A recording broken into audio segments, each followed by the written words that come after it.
Welcome back to another episode of the Red Wagon Inn. So excited to have you all here with us today. And guess what? All of us are here with you today. This might be the first time we've had a full cast in a hot minute. Jakey's got some Easy Mac and we're all ready to go, and I'm jealous of it. So thank you all for joining us tonight. We have a lot of cool things. We have a lot of cool art to show off, like a lot of cool art. And I have some really powerful tokens, which, by the way, one of us will win one of those tokens, because whoever does the recap, since we have a 20 episode recap to get through tonight, so we'll have to be very, very snappy with this 20 episode recap, will win one of the special tokens, and I'll let them choose, and then other people will get to figure out what the special tokens are for the giveaway tonight. But before we get started on those, does anybody have anything they need to shill? I do. Drew, what? I know it may be surprising to a lot of people, but the Kickstarter is almost over that I'm a part of, and I think there's like 5 days left. And if you want to get a hold of some unique dice that you'll never be able to buy ever again anywhere else, now's the time to do it. And I am putting the link in chat. Kabam! Go check it out. Lots of cosmic themed dice. You can also get single D20s. You can get 3D6. You can get 3D10. You can get cool wooden boxes. There's a whole bunch of cool stuff. So go check it out. Perfect. Anybody else got a shill? I have a question. What's the answer? Go, Alex. Are we doing a 20 episode recap, not the last 10? 20 episode recap. Yeah. So highlights tonight, baby. Whoever's doing them, I want to hit the high points. But I do have a shill, and that's Drew. If you can go ahead and put the poll in chat. It's in. Perfect. Everybody, for October 26th, so 2 weeks from now, we're either going to do a regular D&D session, or we're going to do a Halloween one, like a one-shot like we did last year.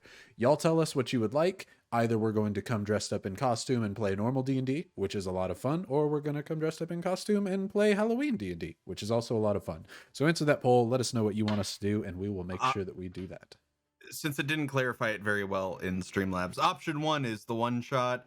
Vote 2 is for a regular game dressed up. Do that. Do what Drew said. Right. So let me show off some art while all of you can scramble for notes for your possible 20 episode recap. I have one more thing I would like to shill. Ooh. Please. Just my crew neck. Go JakeyBoiArts.com. That's it. That's a pretty cool crew neck. So soft, Wow. too, and just a cute light pink color, not too hot, just the right pink, and so soft, the most softest. I'm not wearing my own merch because I'm a bad boy. I know the artist for that. He's very down to earth, though he plays a hothead. Is out yet? What'd you say? That one specific doesn't come in black, but my Forever DM one does. Brie, to answer your question. Boom. Hell yeah. Boom. Perf. Well, I've got a lot of art to get through. Buy Jakey stuff, buy the Kickstarter, vote on the Halloween stuff in the chat. But we have a lot of art, first of which is going to be a bunch of art from Arcane, who, speaking of Halloween, who made, bless you, who made Ordell taking his own face off. We have another piece from Arcane, which is Binary, which if somebody wants to translate that, go for it. All of these are viewable in the Discord, by the way, if you want to look at these for longer, with XC taking a shot. As well as the DM.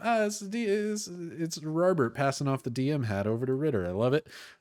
We also, I think this one might also be about me, with the GFY inspiration mismatch meme. Arcane also did this one, which is making all of the characters in Hero Forge, which, by the way, exactly how I viewed them. So well done on Hero Forge. They also put the links to those if you ever wanted to print them out and make them yourself. And a possible Or Moms for Or Dad, though the only non-Or Moms for Or Dad are dads, with Elijah and Winter's dad. Isn't She Classic made 2 pieces of art? A really, really cool one of Ashrin, which absolutely looks awesome with the confirmed blood magic, I just have to say, now that we know that that's canon. As well as one of Emma on her throne, because as we all know, Emma will be queen one day unless Winter has anything to say about it. Speaking of Winter, Sunday Mar made a ton of different pieces of art. We have a piece of Winter there. We have a really, really cool one of Emma, very Renaissance, if I were to describe it, I guess. They also have just started season 1, so some salt and summer art for the throwback. Love it. Clothes on a rat. Why? I just noticed that detail. They also did Zinnia, which looks so good. Style, yeah. Style. Everybody getting smooches except for Ordell, who's got a censored. I'm assuming because their chin looks like Peter from Family Guy. We also have a really, really nice piece of art around Ashrin here. Definitely a lot of time was put into this one. I don't even know if Jackie's seen that one because it looks so dang good. Verity. I did see it. You have So seen it. yes, Perfect. Verity did 2 pieces of art, one of which was a cosplay of themselves, absolutely killing it, as well as art for the DMs of Twin Tig, even in the little plaid shirt from the Scott Marshall flannel hammer. Yeah, exactly. And now Ruckus, who has changed the DMing game. And all of Jakey's notes from the last session, which are great. So if you haven't checked those out, go check them all out in the Discord. They're really awesome. Also, huge thanks to all the people who got in last night and played some Among Us with us, because that was a good blast of a time. And for those of you who didn't come, we're probably going to do it some more because it was so dang fun last time, especially now that we can have 15 people in. So come play Among Us with us sometime. With that, how about everybody go ahead and roll me a d20 for a 20 episode recap. Very, very high level. What's all happened? Oh. 10. Well, It's a 14. Jackie has not let me down. I'm rolling some Jackie dice tonight.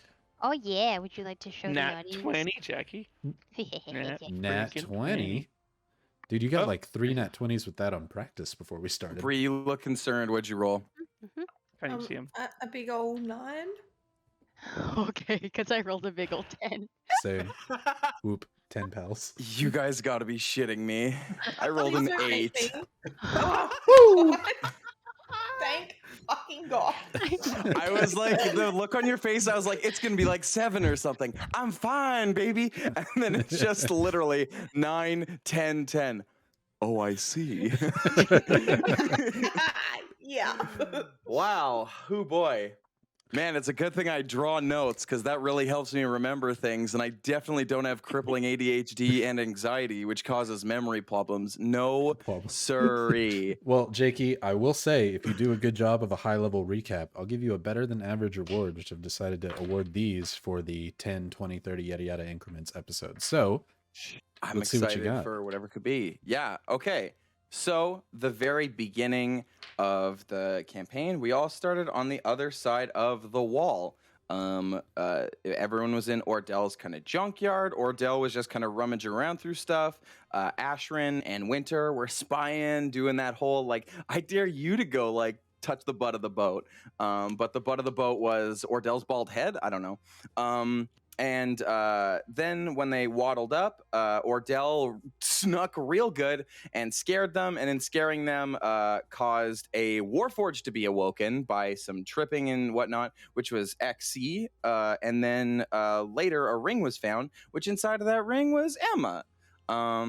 And so the group was all like, wow, this is super cool. We're getting to meet each other here. Ordell definitely had what I'm calling now Shrek syndrome, where he was like, yo, get out of my dumpster. And then before... What?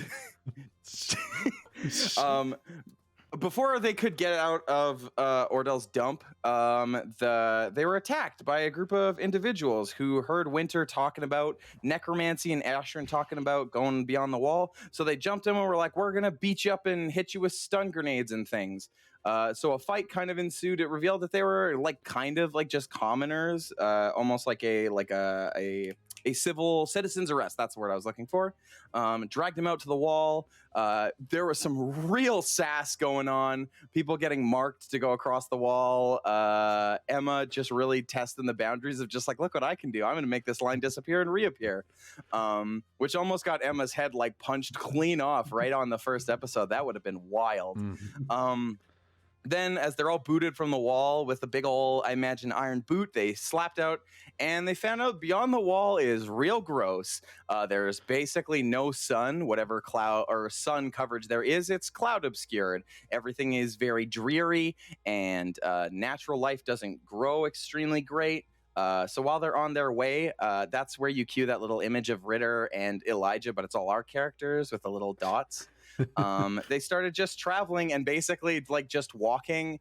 And now I'm realizing how much the intro of this really is like moments in Shrek, because the next part I'd like to compare is when they're walking through the forest and it's like, have we passed that bush before? And Shrek's all like, yo, shut up. But the party is starting to get along a little better, and the confession was why they got booted out, and it was a bit of a tense conversation, but it kept everybody, they were still like, hey, we're going to work together. Then while in the forest, they found like this ghoulish looking dude who had a tree grow through him, which like, what a way to go, but also not because he was alive. The party freed this individual and let him just kind of go on his own way. Just steered him because I believe also he was rotted so bad that he was living, but he didn't have eyes, and I think he was missing most of his teeth was the description that I remember the most vividly. So we set off a gummy blind zombie out onto his own way. And our sweet gummy boy, we pulled the apple tree out from under because it was like the first like thing we found that was like, hey, we can actually grow food with this, because that's going to be a thing that's going to become important. Then when everybody went, they found there was a well, and then it was our first moral dilemma, where there was a group of raiders around that well, and they were post-stationed there, but the lady was like, oh man, a whole group of my peeps, they were coming back for the well, but a lot of them were injured and killed on the way. So the party kind of had a choice of like, do we go side with these raiders who now have the well, and share the water, or do we help this lady and potentially make a whole lot of people die of thirst because there's probably not enough water for everybody? The party, making the first altruistic decision of the campaign and maybe the last, bodied the raiders in a really fast fight. Like, that was grossly quick. And which I think also reinforced that we might have not been the good guys in that scenario, but it felt good to be a kind of good guy. Everybody chilled around the well, and the lady who was helped in the middle of the night, Ordell like saw her sneak in some water, and she was confronted about that later, but like she just kind of played like, haha, I wouldn't do such a thing, hee hee hoo hoo, I'm so innocent. The party, after getting some of that water, decided to leave. Kind of the well's going to be the well. If someone guessed that lady, well, it sucks to be her. And if her whole group does show up, they show up. Because at that point, it was, I believe Winter brought up the question of like, what if there is no other people? And the lady was like, haha, no, I totally have friends. And then everybody left. And as they're walking, wow, they found a group of bandits, El Banditos. This is going to be the next part where we call this chapter the Black Archer, because he's hot. And oh no, he's hot. But no, so as the party was going, they found some evidence of like dark arrows and whatnot, and it was like, but while that evidence was found, the party was absconded by what they believed were bandits, which turned out to be a more organized group of raiders at the time. The party had their first wave of combat, and then those raiders sent people from their nearby town, which everyone was like, oh, there's even more of them. And then when they came, the party was like, I guess we got to be kind of good guys now. But then Emma was using some necromantic magic, not ill-intentioned, but someone saw that and was like, yo, that skeleton's touching that dead body. That's no good. And so combat ensued. So the bad dialogue option, the bad ending of that was chose specifically for the Raiders because once again, the Raiders got pasted between so much magic and power and just guns from XE. I only have to pause you here just purely because this is actually really, really well detailed and a lot of stuff I forgot. But we're on like episode 3 or 4. Go one level higher up for the recap, just for sake of brevity. You're killing it. Okay, even faster than. Then the party ended up finding evidence and found the Black Archer because he was sneaking about and he was like, hey, I'm an angry guy, work by myself. They invaded the little camp because there was a guy with a robot head and a robot arm, and he was like, I'm gonna fight people. But then Ordell just smashed through buildings and it was wild. The party got their booty stuck in a hole. It was crazy. And Emma and Winter were like, hey, let's stand up right here, and turned and looked at a window and was like, uh-oh, I mean a fucky wucky. Then everybody went absolutely ballistic. A 1v1 happened, but the 1v1 was definitely a chance for Exy to drop from a building, 360 no scope the boy, and so his brain was made into cup of soup. That cup of soup was collected and it was made into what we would call soup. After that good soup was ingested, but not actually, the party ran away with Ritter, and Ritter was like, hey, how did you get like everybody to see you? And between getting stuck in the hole, a loud gunshot, buildings being destroyed, and a burning building, no one knew how they actually got discovered. It was a mystery. The party then ran with Ritter, who was the Black Archer, super hot guy. Ooh. And there was a do they, don't they with Ashrin. It was wonderful.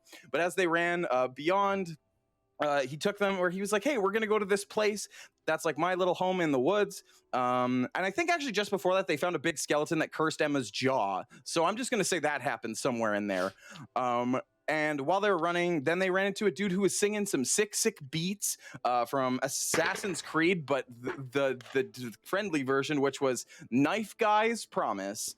And so while he sang the songs from Knife Guy's Promise, he was like, hey, I worship the fire. And Ordell was like, hey, I see fire. They all went together, these paladins, and then they made their way to Cavity. While traveling, there was these big shadow monsters that were kind of horrifying, that when Ritter shot one of them, it looked like they had the soul of a child. So that was like, ooh, scary monsters with tentacles and shadows. Children. Then when they went into the town of Cavity, they visited with people, they hung out, had a great dinner, they were celebrated, it was so lovely. And then, oh my gosh, it turned out Ignis, the guy who welcomed them, was the bad guy. He's a vampire robot.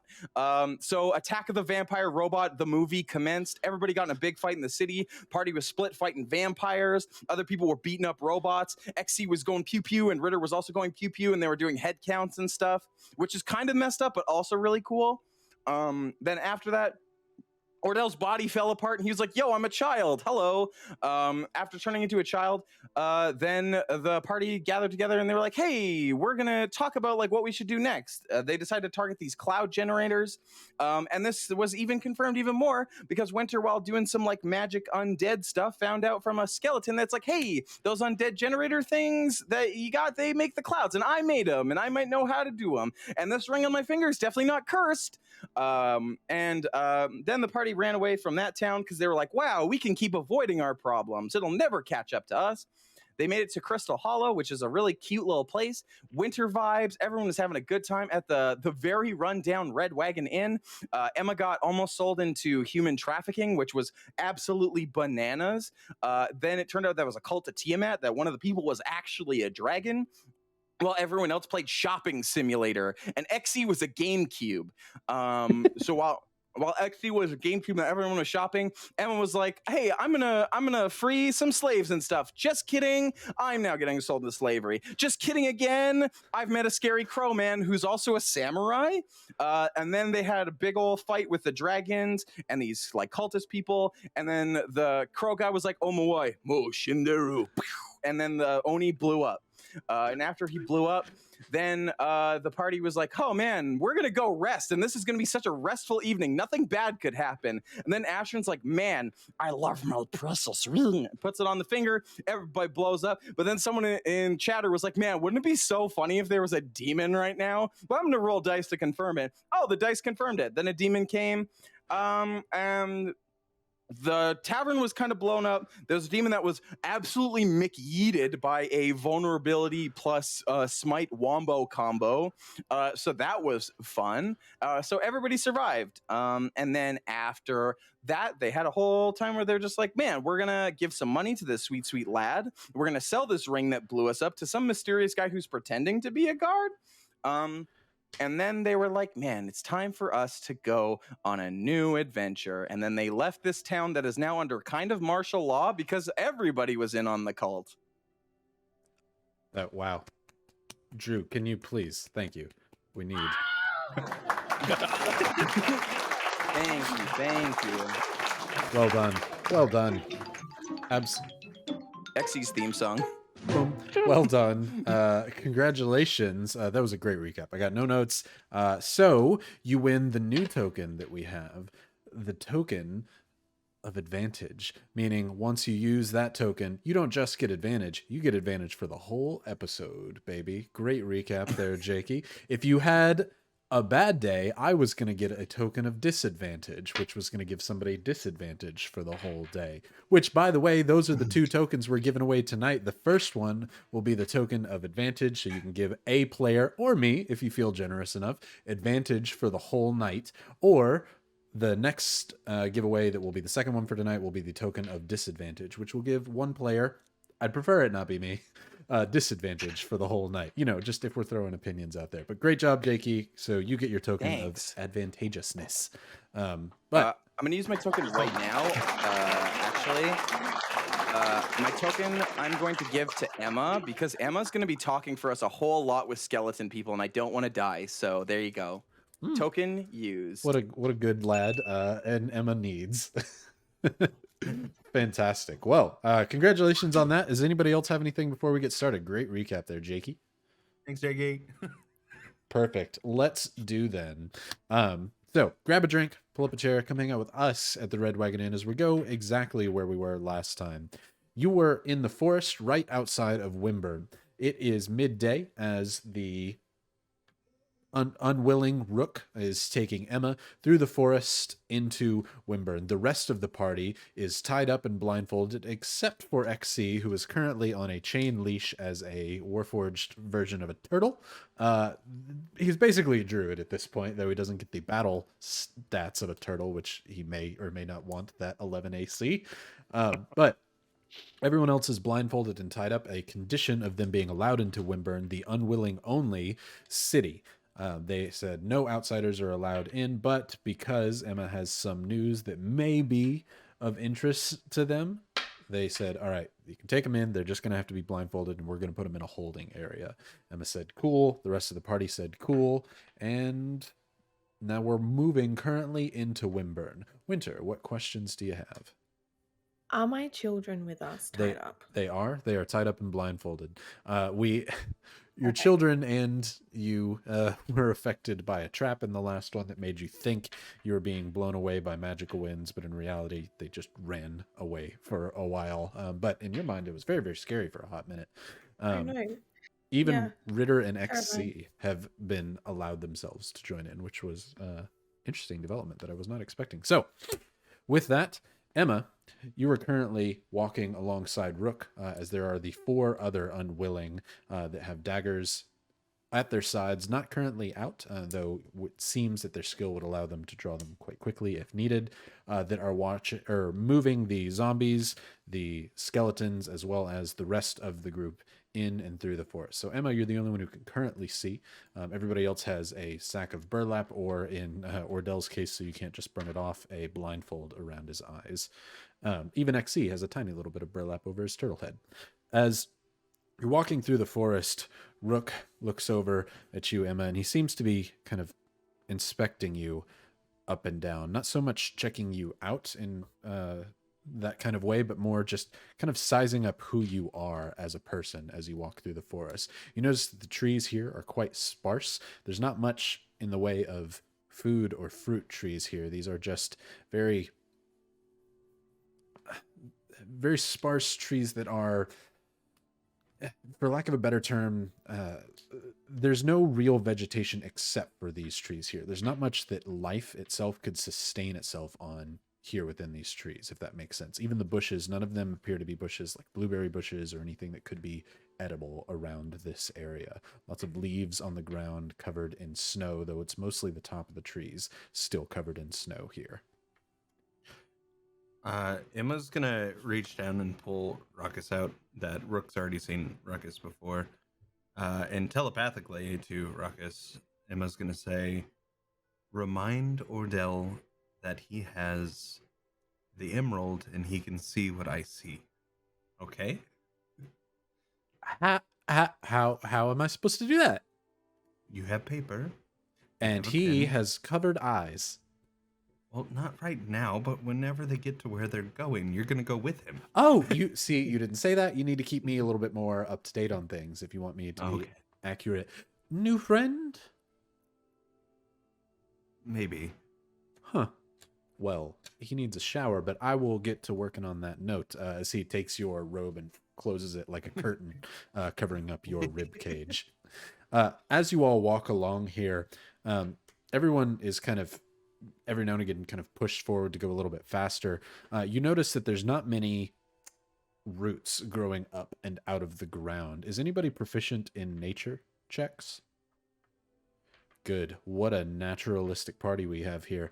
Fantastic. You move along the ground with pretty much ease through this forest.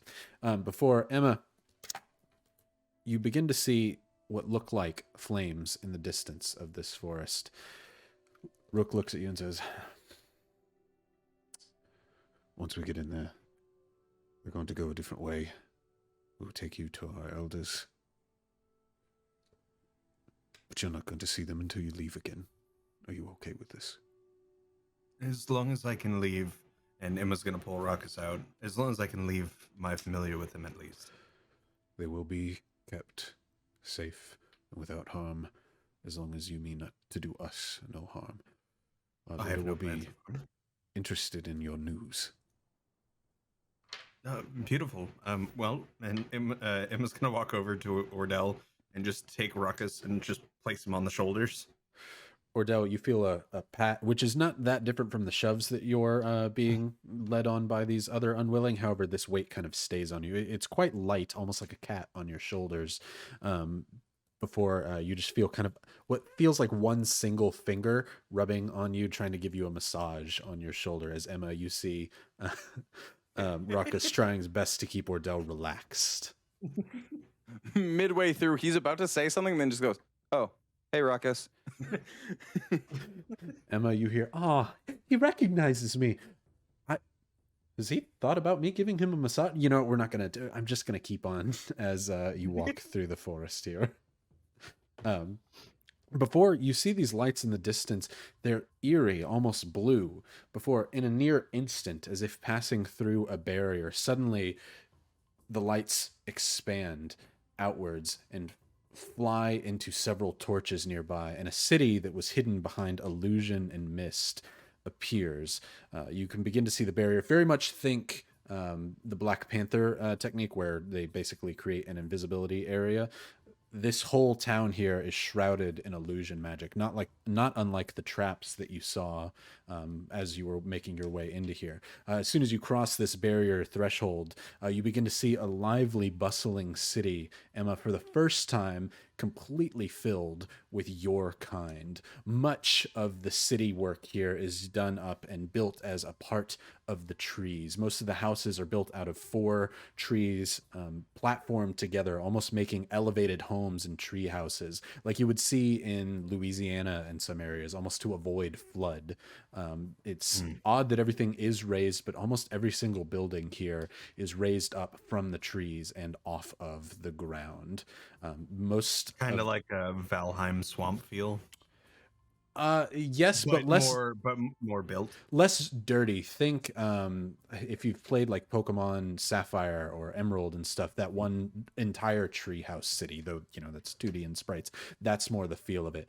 Between all of the homes here, there's lots of rickety bridges that move from one to another.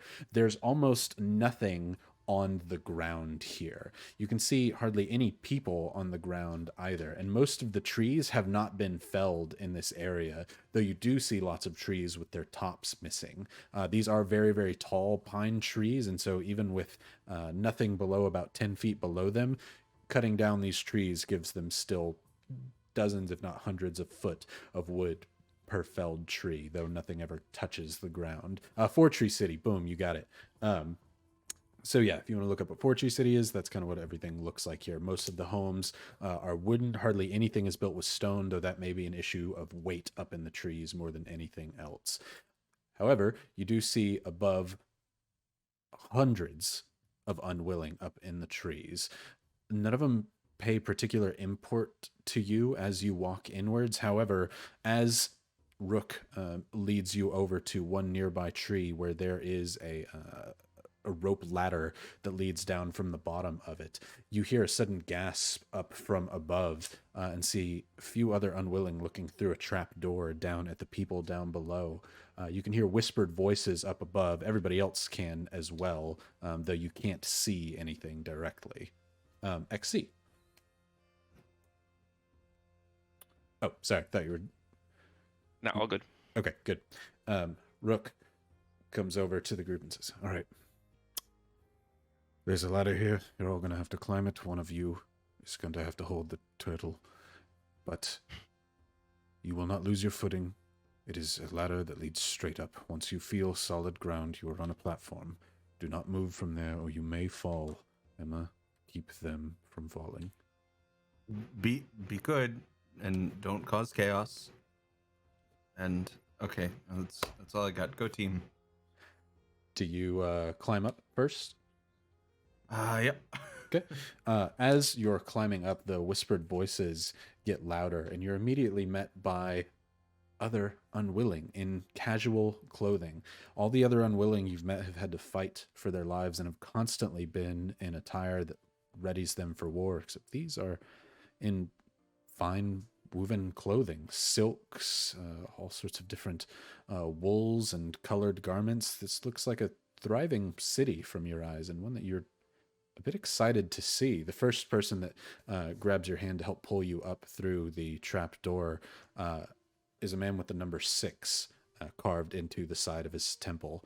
As he helps you up through the trap door, he kind of eyes you before Rook begins moving up from the bottom. He stands over and leans down to Rook, whispering something in his ear before... "Okay, fine. I'm to take your friends away for now. Is that...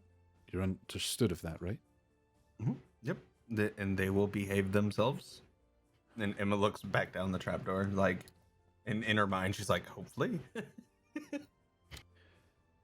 I'm confused by your choice of pets, as he looks down, looking at the robotic XC with the tiny burlap hood over his turtle-like head. But, all right, we only have one holding location, but they'll be fine in there. As everyone else is slowly pushed up to the rope dangling ladder. Does everybody go up it? Who is going to help XC up it? Probably Ordell would, because Ordell's pretty good at like climbing, doing that whole spider monkey thing. So I think he could manage climbing while also carrying someone. Roll me a athletics, just because XC is still a heavy chunk of metal. Yes, quite. Good. A 6. You got advantage. I know that's right. You gave it to Drew, didn't you? You gave it to Nope, I Jakey. gave it to Emma because Emma's going to be talking on our behalf. Damn it. Not a problem. It was a 5 or lower to see if you dropped XC. Just had to make sure. But 6 was darn close. So XC, do you grab him by the body or by the chain? Can I offer a suggestion? You can. You are in turtle form. I would suggest Jakey pop me on like a backpack. That's literally exactly. Ordell was just gonna like wrap chain, Mimir, Kratos, Chewbacca, C-3PO style, and then just climb. The arms and legs sort of wrap around and lock in around. Like a small turtle Yoda giving Ordell a hug, Ordell begins climbing up the rope ladder. The extra weight causes it to kind of bow underwards, and you're using mostly your arms to climb up this. It's a workout, and by the end of it, you are quite sore. You finally feel solid ground up at the top and set XC down before regaining your footing. Everyone is eventually up, though the zombies and skeletons do struggle a bit on how to use a ladder, though you will it into their minds that they can do it, Winter, and if you believe it, they can do it. Climbing up without much issues. The rest of the unwilling that followed you in through here do not join at the top of the platforms. They go back out into the forest, leaving Rook and the man with the number 6 on the side of his head with you, Emma. Rook says, "Right. For safety purposes, I think it's best you don't see where they go. Come with me. Let us talk with our elders." Okay, be good. Bye team. Goodbye. Bye, I'll miss you. Wait, before you go, can you feed me another honey candy? Emma's gonna reach into the back pocket, grab a honey candy, and well, I guess like go to lift the bag a little bit, but not like towards the eyes, and just like. There's no way we climbed up the stairs with our bags on our heads, right? They're Oh, off- yeah, are they yeah. off now? It's not stairs. It's just a ladder. There's nothing but putting your feet down. You got it. It might take a while, but you could do it. You're adventurers. It's not like you guys fall off cliffs all the time. As you get up to the top platform, We don't. yeah, that's true. This group doesn't. Yeah. Rook begins walking you off northward, Emma, around some of the buildings that are on there and between several of the rookety bridges. Six speaks with the rest of the group and says, "Hi, I'm sorry, you're gonna have to come with me, and I don't think I can corral all of you quite so easily. So let's do this, everyone. At the sound of my voice, just follow me. I will keep speaking. As long as you're feeling a wall, you're good. If you don't feel a wall, you're going to fall. Remember that. If you don't feel a wall, you're going to fall. If you don't feel a wall, you're going to fall. Thank you. Please do not take your blindfolds off. Rook has suggested that that is quite important. I've never been one to subscribe to that, but I think best not to piss off the rangers. Let's go. Come on, follow me. If you don't feel a wall, you're going to fall. When I touch the wall, I'm going to fall. No. The opposite, actually. You want to be touching a wall until we get to a bridge, in which case you would very much like to be touching the rope. Consider that your wall when you are on a bridge. Everyone, wait, any rope I touch is a bridge? On a bridge. I'm just going to move. If I hear you fall, I will apologize, but I have explained myself. If you could just follow my voice. There we go. As the man self-entitled 6 begins walking along the wood and says, to follow me, before his voice begins to get trailed off. Everybody who is walking to follow, you all trying to follow his voice? Yeah. Good. I need a survival check from everybody. XC, you are being led, but who has your collar? That's a very good question. Who wants to lead XC? Probably I'll just hold on to like XE for now. Ordell will be I'll your survival expert then. I'll say for XC. now, like XE is probably just still in backpack. I'll just keep Ordell on my. I'm happy to be walking. Oh, okay, cool. Yeah. Oh. How How? survivally do we want to be? Oh, What are your I know numbers? it's not bad. It's a 14. Okay. Ashwin? Depends how difficult this is. 16. I'm actually proficient. I didn't even remember that. Perfect. Ordell? I'm not proficient, but 22. Solid. You do not lose the sound of his voice, and with that, Winter, you can instruct your undead to essentially form a conga line behind you, knowing how to make your way through here. So you're not going to get lost in a city full of people who hate you and your kind, which is a very good deal, and you're able to follow the sound of 6 with no issues unless you choose to trail off. Ryan, 24 for me, by the way. How high roughly do I think I am up? Well, it's harder for you to tell because you rode Ordell's back, but I would let you do a general intelligence check on that at disadvantage since you rode on Ordell's back. Sure. And I mean, I got a tiny burlet sap, so I'm happy to sort of peek as much as I can. Disadvantage is 10. 10. You're probably somewhere in the 10 to 20 feet range. Okay. Well, then I will. I guess I'll have to perform, but intentionally try to fall off the edge. Okay. Well, Ordell is currently holding onto your chain, just FYI. Of course. So at one point, when Ordell, you feel the rope, as you were told, that means you're on a bridge. It's a good thing as you keep following his voice. Ordell, you feel and hear the sudden movement of chain as you see XC's turtle-like form fall off of the bridge. Well, I guess you don't see it because of your bag, but you hear it before suddenly you feel your hand jerked to the side. I need you to roll a strength saving throw to see if he pulls you off of the bridge. Wow. 4. Oh, jeez. I only have a +1, baby. Oh, wait, no, strength? Actually, wait, okay. Strength is, not much better. That was a 3, so 7 total. Good. you're a monk. You'll be all right. Good. Let me check something here. That is 10 GFYs on Ordell, isn't it? It is. do be. Okay. Oh no. Just I wondering. have slow fall. XC, you feel the edge of the wooden bridge off to the side and quickly just roll to make yourself fall. And in doing so, act like a ball and chain or a pendulum that suddenly swings, and once your chain hits taut or Dell, you feel yourself pulled, your entire lower half kind of caught on the rope of the bridge before it flips you off and downwards onto the ground. XC, the sudden stop actually helps you land pretty safely onto the ground because you stop about 5 feet and then land the rest of the 5 feet downwards. I'd like to have my sack accidentally fall off my head. How are you trying to do that? Are you trying to be stealthy about it? I mean, like, I'm falling, so I'm pretending to flail, so my head moves around, and then hopefully it flicks off. Yeah, you can roll a sleight of hand for that if you'd like. I like sleight of hand. Because that's another nat 20. It's 23. Solid.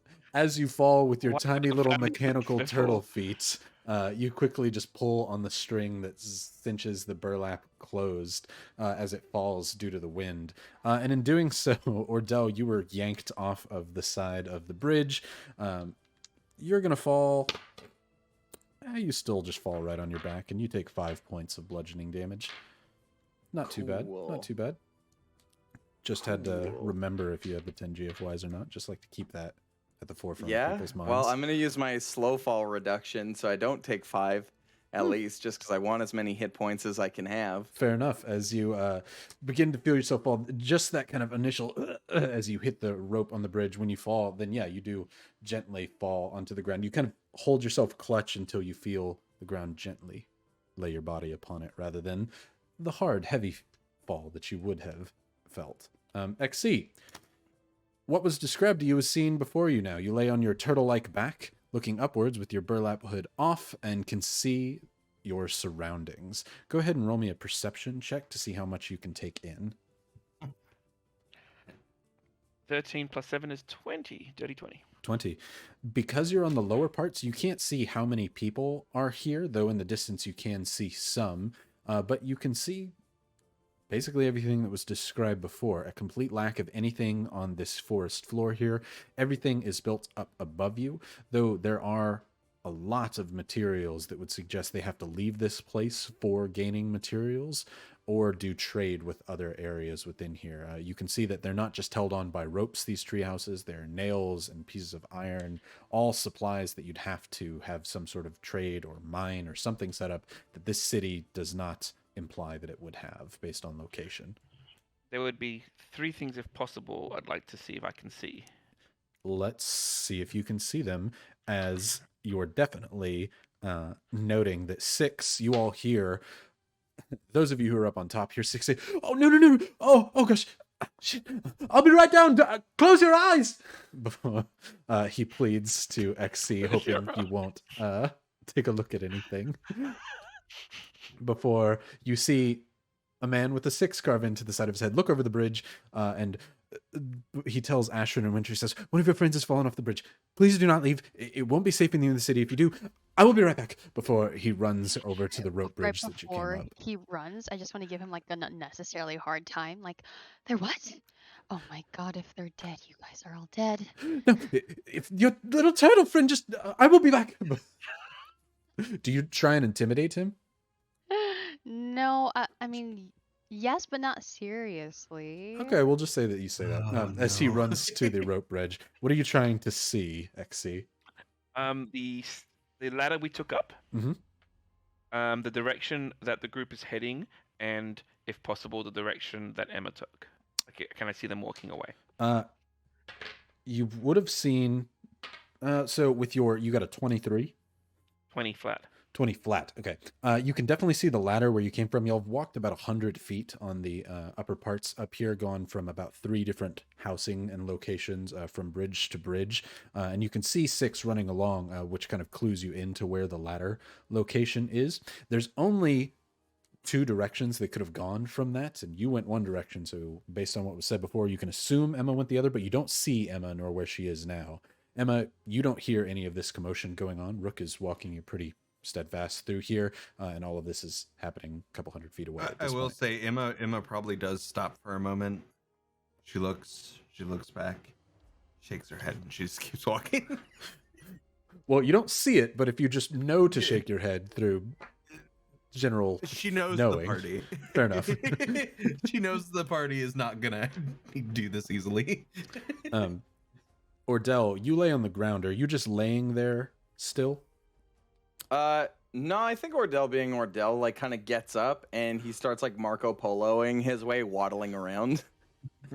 But instead of Marco Polo, it's of course the fantasy version, which all kids play, which is definitely Bat and Cave Wall, where Bat you and scream Cave Bat Wall. and everyone else screams Cave Wall.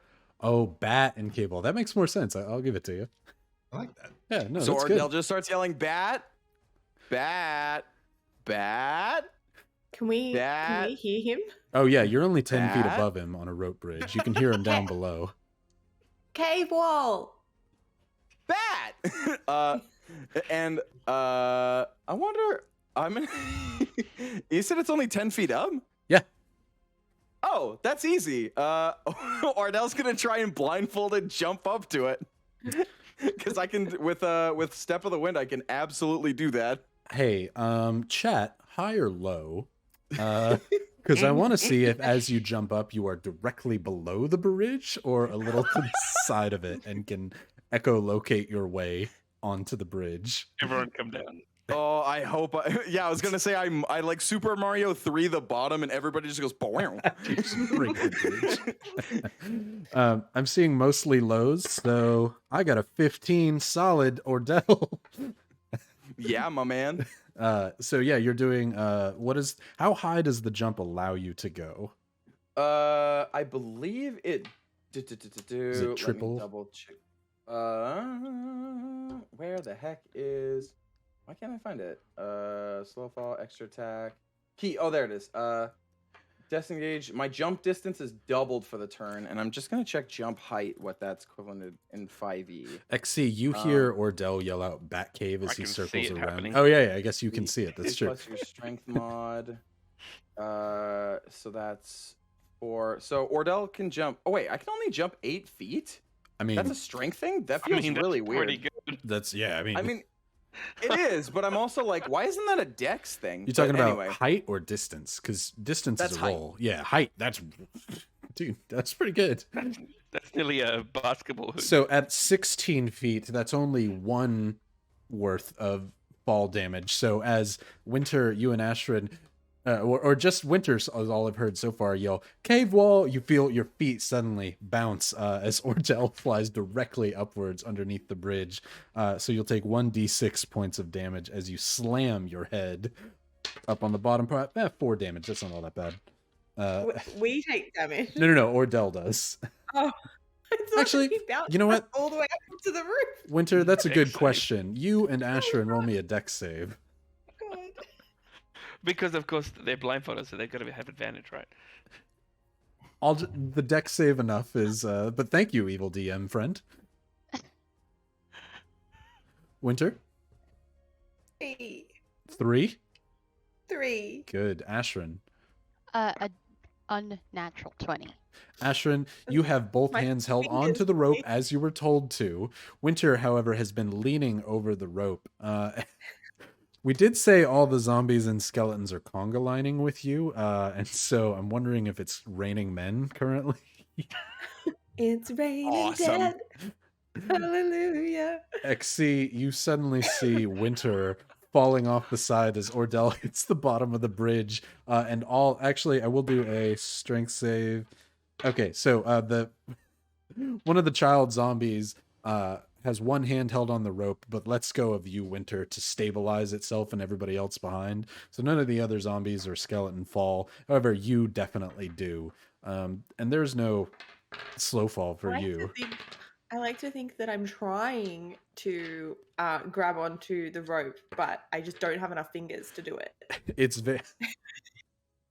comes into play. Because that's where my dex went. Like a with my trapeze fingers. artist, when you fall over, you try and hold on, but in doing that, you kind of twirl and it increases the velocity. You take 2 points Ryan, of bludgeoning that's damage fine. as you hit the ground. Bat! XC, Cave wall. you now see Ordell like just trips over Winter immediately. Ordell rubbing his head, Winter holding her hip, both of them yelling, "Bat, cave wall!" As You suddenly hear the other unwilling running over. No, no, no, no, no, no, no, no, no. Before, are you, the two of you okay? You, oh my gosh. Before, first of all, grabbing the burlap hood, he goes to put it over your turtle head. Do you allow MXC? Sure. Okay. He places it over your head like a small little dice bag and cinches it closed before he goes, you didn't see anything, did you? Turtle? Why would a turtle be able to talk? The two of you, are you okay? Bat. Cave wall. I'm familiar with that game. Cave wall. Ordell just starts like touching his face and Yes. just feeling him. Yes. Oh, you feel nice, Six. Like a bowling I was ball. You put holding the rope. 2 said fingers to like in his hold the eye socket. rope. Yeah. Yes. But then your turtle walked. Somebody should carry him, most definitely. And then you tried to jump upwards. What a leap, by the way. Huge fan of that. Thanks. That was fantastic. But watch where you're supposed to follow the sound of my voice. At the point that you didn't feel the rope in it, control your turtle. Come. Let's go. Let's not. I might be lightly concussed as Ordell just walks dragging Exia.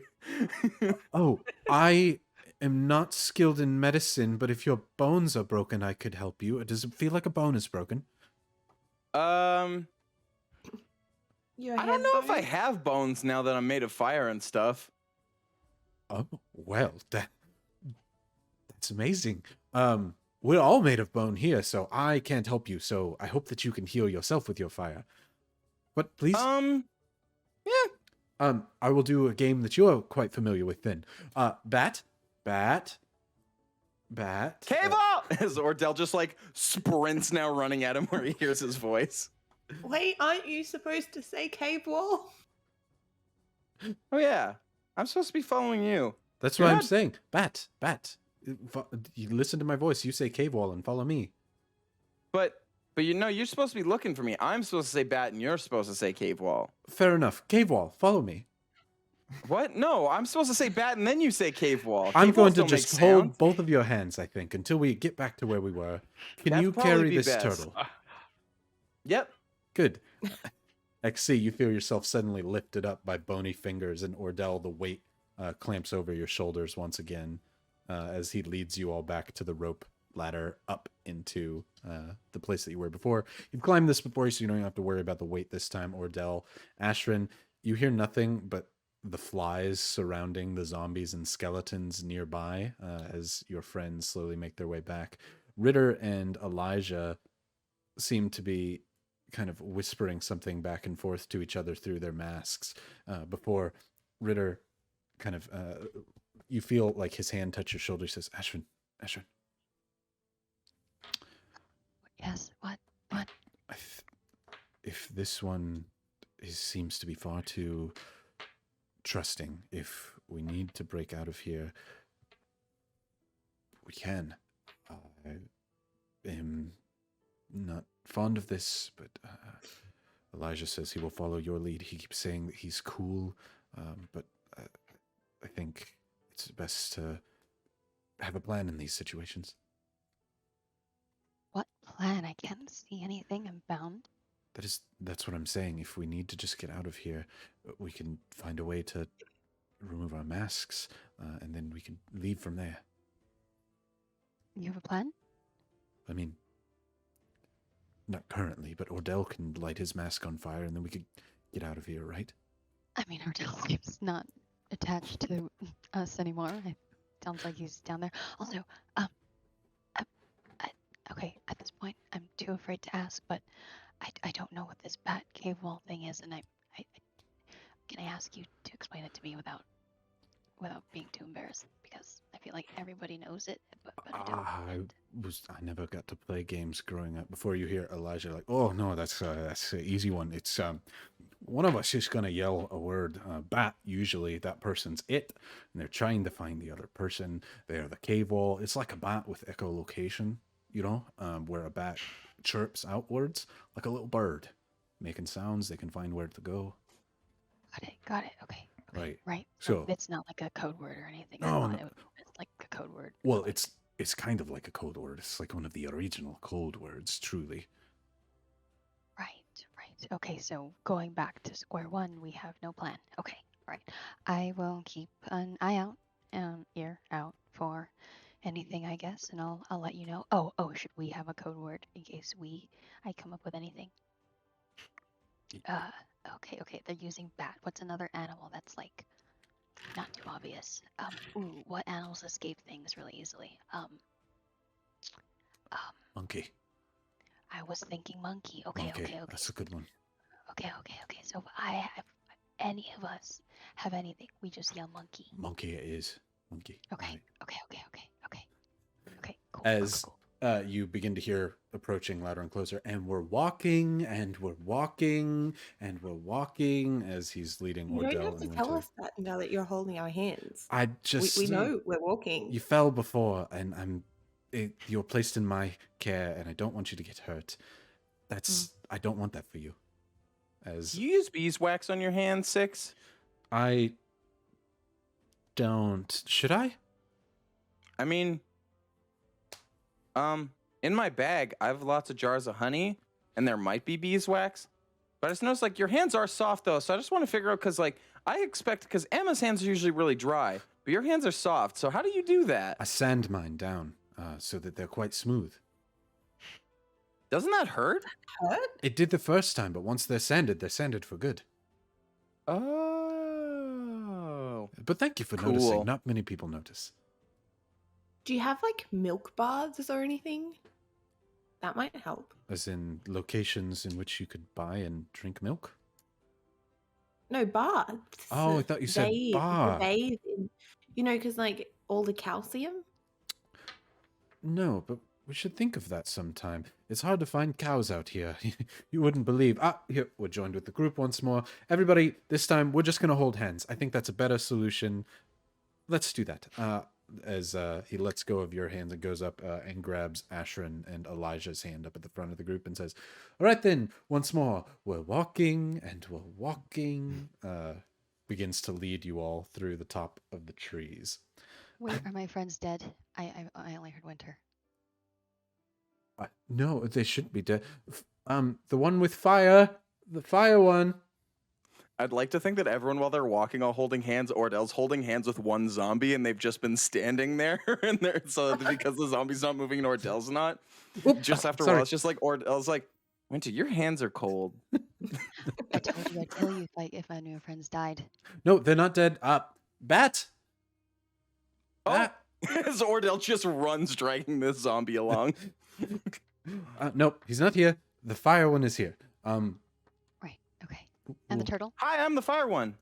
Yes, I placed it on his back. Okay. All right. I'm not killing you today then. Hopefully, maybe. We'll see. I hope that you never have to, and I hope that none of us ever have to kill you. I think peace and prosperity is the way to go. But come, let me set you up in a home for a bit, so that you can enjoy yourselves until your friend speaks with our elders and makes everything kismet. And we're walking again. We're walking as continues to lead people through. During this time, Emma, you walk with Rook through the other side of the trees. You first look back at your friends, and at the very first moment where Six starts to walk them, you shake your head, realizing this is a bad idea already, as Rook kind of says, hey, come on, ushering you to move forward. As you walk through the trees, you're eyed, quote, eye hold, by several of the other unwilling as you walk along here. All of them have tattoos, many of them brightly colored, much like yours, seeming to be made from magic, though a lot of them, they are just carved and etches into the skulls. Many of them adorning jewels like you would expect a lich's head in this area, since piercings cannot be a thing. A lot of unwilling have taken to placing jewels upon their skulls, some replacing entire rows of teeth with ruby or sapphire. As Rook walks you through, he's quite silent before he stops at one point and says, we're far enough away. I have to ask. Do you want them dead? You can live here, join us with no... Look back at your old life. They won't even feel a thing. We'll rid you of them. You can just stay here. I don't know if you are forced under any sort of spell. I wanted you to have the opportunity before I take you to the elders. Emma ponders for a second, just scratches her chin. She's like, no, I prefer them alive. I like them better that way. Okay. But thank you, though. Thank you for the offer. If I ever come with a different group, then maybe next time. Instead, you may still have connections to your friends. Most of us have not been so fortunate, so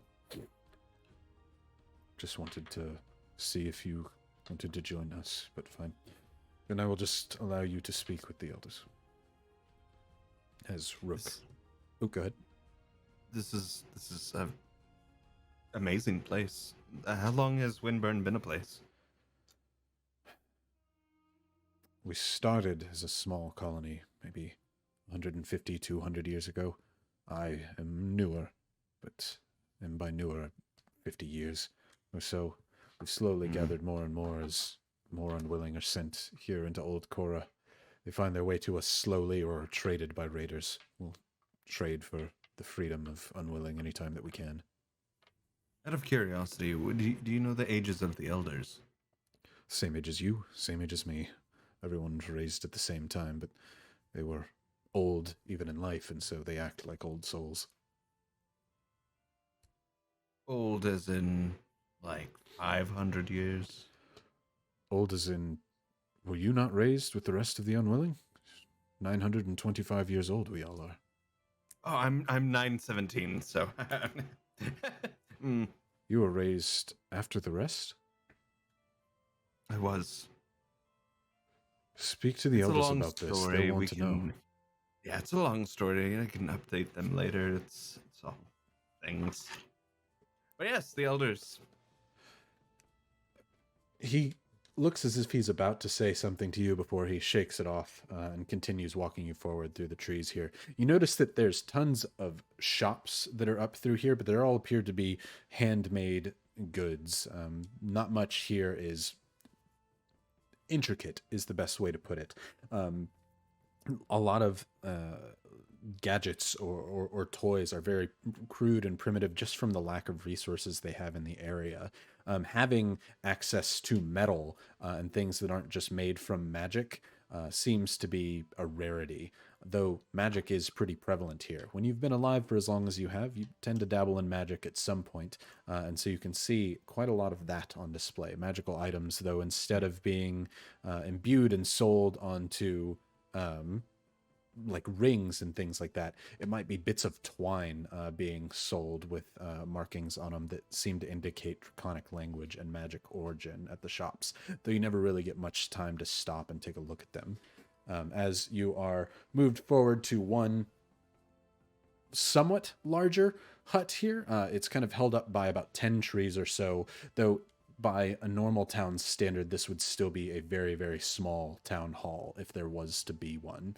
With these kind of curtain-like doors, Rook pulls it open, and there at the table, twirling a wooden pencil in his hand, looking down at a piece of paper, a man looks up towards you, just completely in skeleton attire, no clothing on him at all. As he looks up, says, "I don't believe we've met. What is this? Somebody new, Rook?" Rook looks over and he says, "An outsider with much to say. Where are the rest?" He says, "I'm the only one here right now, but I'm happy to greet you into the town. Welcome." He comes over to shake your hand. You notice he's not adorned with any markings on his face, but as he shakes your hand, he twirls his over to put his hand on top, and you can see a large anchor kind of carved into the end of his forearm there. He says, "My name's Anchor. Nice to meet you." Emerald, it's a pleasure. Were you brought in by raiders? What brings you to our... What? Oh, no, they weren't raiders. They were with me. It's the party I travel with. Well, then, where are they? And Emma looks over at Rook.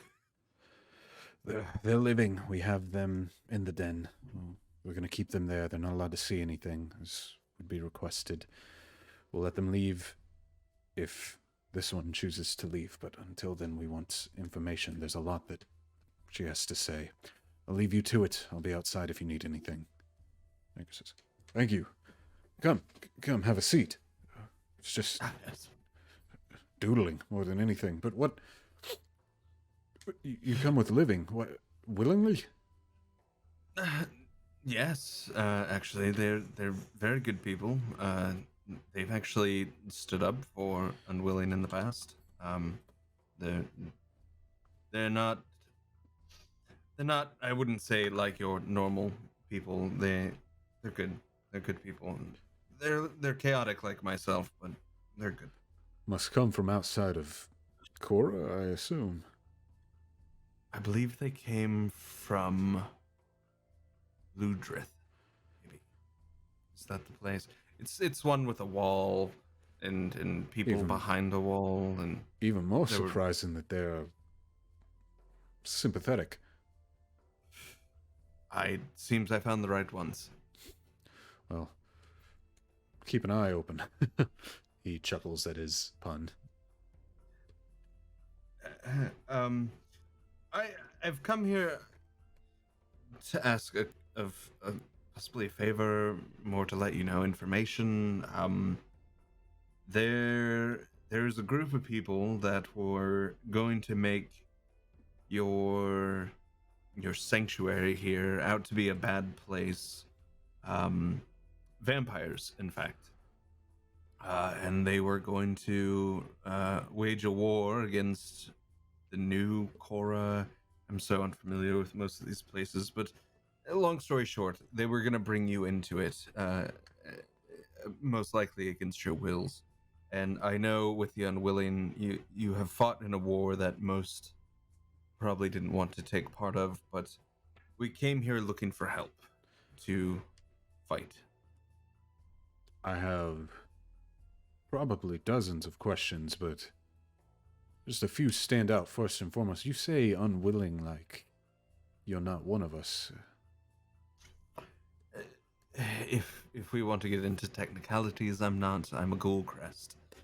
I was created by the Ghoulcrest family, roughly 8 to 9 years after the Coracrucians had raised majority of the unwilling. The Ghoulcrest decided they wanted to refine their own process in doing it, and they succeeded once, maybe more, but as far as I know, I was the only one. Go ahead and roll a persuasion. At advantage, because you're an advantage boy tonight. Hey, that's 11. With advantage, love it. I've never heard of Ghoulcrest or anyone being able to do what Goracrucians did so long ago. You forgive me for my skepticism about... From what I understand of it, the Coracrucians did it in favor of the deity that they did it with, and the Ghoulcrest did it in opposition of any deity. And it's a long, convoluted thing, and I can show you more of that later, but I'm sure you have more questions. To my second one, you speak of a vampire. We have no fear of them here. We have no blood. Well, you should have fear in the fact that they want to drag you into a war, and I know you're very obviously well hidden here, and people don't tend to like unwillings as it is, but it seems they were going to make that more of a fact of the matter that unwillings were the problem. You're certain that they know of where we're located? We take great pains to stay hidden. I am not absolutely certain, but I feel as though this one would know of where you are. His name was Ignis, leader of a fire flame cult. Right. I guess not all of them were in the cult, but there were some in a cult and some not. This is all confusing things. It is, but you don't strike me as a liar. You seem to get that he is very trusting of you because of your race. But then again, you came here freely just to warn us. I have to say, as he says that, the curtain behind you is thrown open, and you see an unwilling female in stature, with a long trench coat, not too unlike your own, black, and roll me a history check. Hey, that's better. +5, 21. 21. You seem to recall these robes from your time before you were put in the ring. Once belonging to the Mages Guild, a sect of the Red Wagon Inn, they still adorn them. Black robes means they were a professor at one point. As she whips open the curtain and says, I don't even know what to say to someone who would bring living here. Why have you come? As he says, no. Hold on. Let me speak to you. She seems to look over his shoulder, down at you scornfully before he whispers into her head. She says, and you know of a vampire plot before? She kind of just breaks off from behind him, seemingly much more confrontational than he is, as she gets very, very close to you, standing above you. And you convinced Rook, as she yells loudly outside the curtain, scornfully to him, to allow them in here? What are you doing? Emma's gonna reposition herself, much like the art that was shown of Emma sitting in the chair, very calm. And she looks back and says, they are good people. They are with me. If they weren't good people, most likely I would probably be dead already. So, let's leave them out of this. They are blindfolded, in a cage most likely. They have no idea. And they already know if they try and escape or make any sudden moves, they will die. So, I think that's an okay issue. I think the bigger issue at hand is the fact that there is a vampire that wants to make it known where your safety is here and incite another war. We've been so well hidden for so long. I'd see to that. If somebody has come in and betrayed us to give our location away, I would have you tell me who. Who has this person been in contact with? Have you spoken to them? Have you given our location away to them? No, but I would imagine if one person knows how to get here, I would assume others would. In fact, I think some might find it odd if they were traversing through the woods and a bunch of unwilling came through the woods and were threatening to kill them, that there might be things to hide in the nearby woods. So wouldn't you therefore think that That's what that might give away where you are? you can see. She's about to say something. Roll an insight for me. +7, 24. You can see she was about to scorn you by telling you what they do to prevent that, but decides to hold her tongue, indicating she just doesn't trust you at all yet, even with a scornful message. She says, who is this person who knows where we are? Who's this vampire? Ignis. She. Ignis would be the leader of the Paladins of Flames, or at least was the leader. Yes, she flips through a book that she pulls out of her satchel on the side and says, yes, I have his name here. Our intelligence says that, as you said, he leads a Paladin of the Flames. And I hear that you have brought a Paladin of the Flames into our location. Do you not see an issue here? No, because he wasn't brainwashed and became a vampire thrall. How do you know? Do you know for certain? I am pretty certain that he did not. I cannot chance pretty certain. I have saved his life, and he has saved mine multiple times. Roll a persuasion. I like this advantage. Persuasion, that's +3, so that's 15. 15. That's not good enough. We need to know more. If something knows where we are, people know where we are, we need to move soon. She kind of now seems to be speaking to Anchor as he says, Comet, we have our defenses here. Let's hear this one out. We need to know what all they know so that we can act accordingly. To be fair, this would be a lot easier to speak if the entire party was here.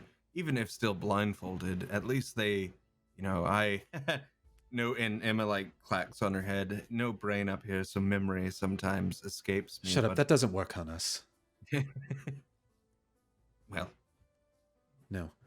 We'll hear what you have to say, and then we'll choose our own judgment. If I have to, I'll blank your mind and all of theirs and send you on your way so that you have no idea where this location is, unless I find myself satisfied with your answers to my questions. would it not be easier, since you were previously a member of the Mages Guild, to, I don't know, look inside my mind and see what I have seen? I choose generally not to probe, but if you offer this so willingly, I will. I came here to warn you. I'm of here for good intentions and for good things, so by all means. Don't probe too deep, though. Past, at least. I've only known these people. Well, don't probe past, 2 years. I have a long story. Roll an insight. I was stuck in a ring for a long time, and, Oh, no.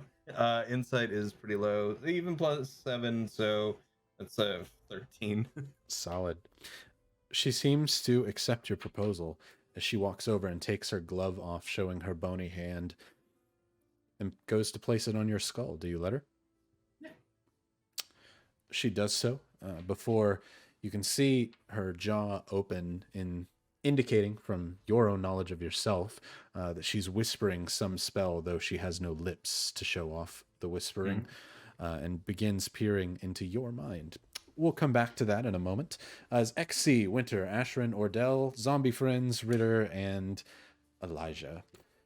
Six says, okay, we're going to go downhill from here, right? Don't panic. There's a ramp this time, right? Just hold on to your turtle. We'll go downhill. And everything should be fine. So again, hold my hands, and you feel yourselves suddenly lowered, angled downwards, with a wooden bridge with kind of bumps in the side of it to make sure that you don't just simply fall right off. As you're walking downwards, everybody roll me a survival check. 19. Ashrin, 14. Also 19. 19, 14, XE, 22. 22. All of you get a sense that as you're walking down this ramp, based on the angle of it and for how long you have to walk, once you step off of the ramp, you begin to feel an ever forward decline, seemingly going into the ground itself. You're going much further down than the 10 or so feet that you were up before, and seem to be moving downward as if in some sort of cave. So he says, now watch your steps. We've cleared most of the rocks, but every now and again one just falls from the ceiling. So just be careful. It's quite cold in here, but compared to the snow out there, it's not that cold. It probably feels warm once you get to the fire down at the bottom.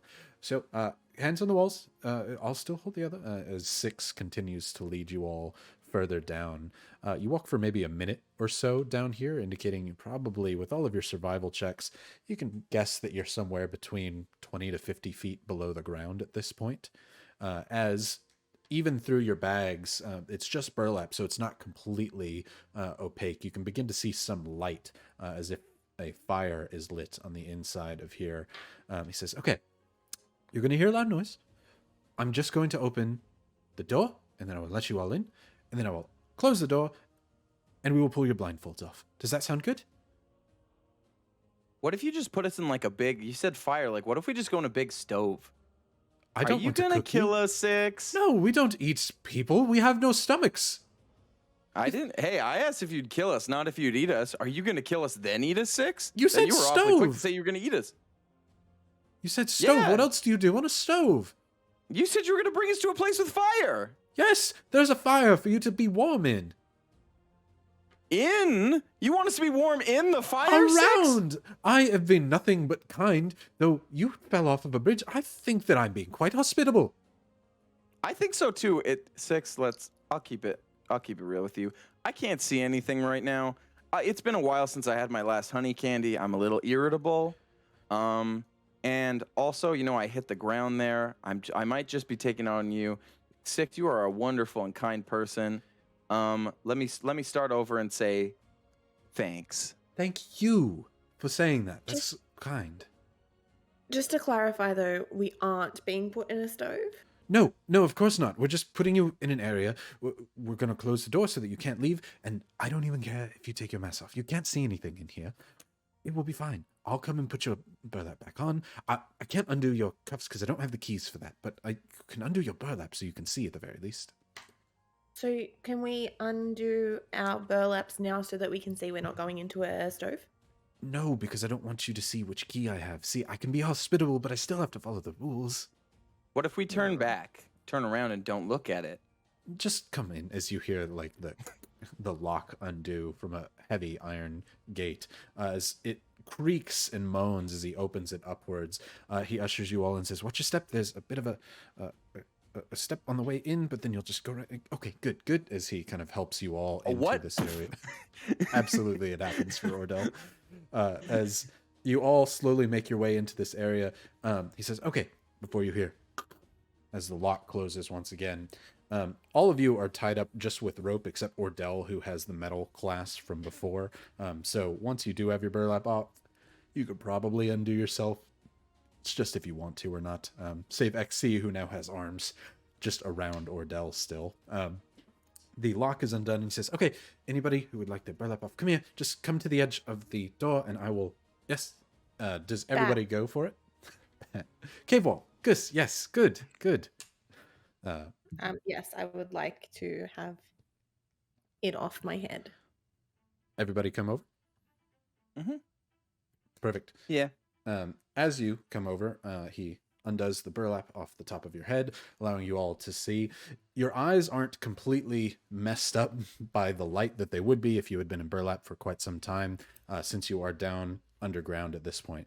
There is a actual stove, as was described, a wood fire stove down here at the bottom, but you are not in it. There just is one in this small caged area. There's an iron barred door here with maybe about 4 or 5 inches between each bar that would keep you in here, very much like a prison cell. The door itself is heavy iron and built into the rock here.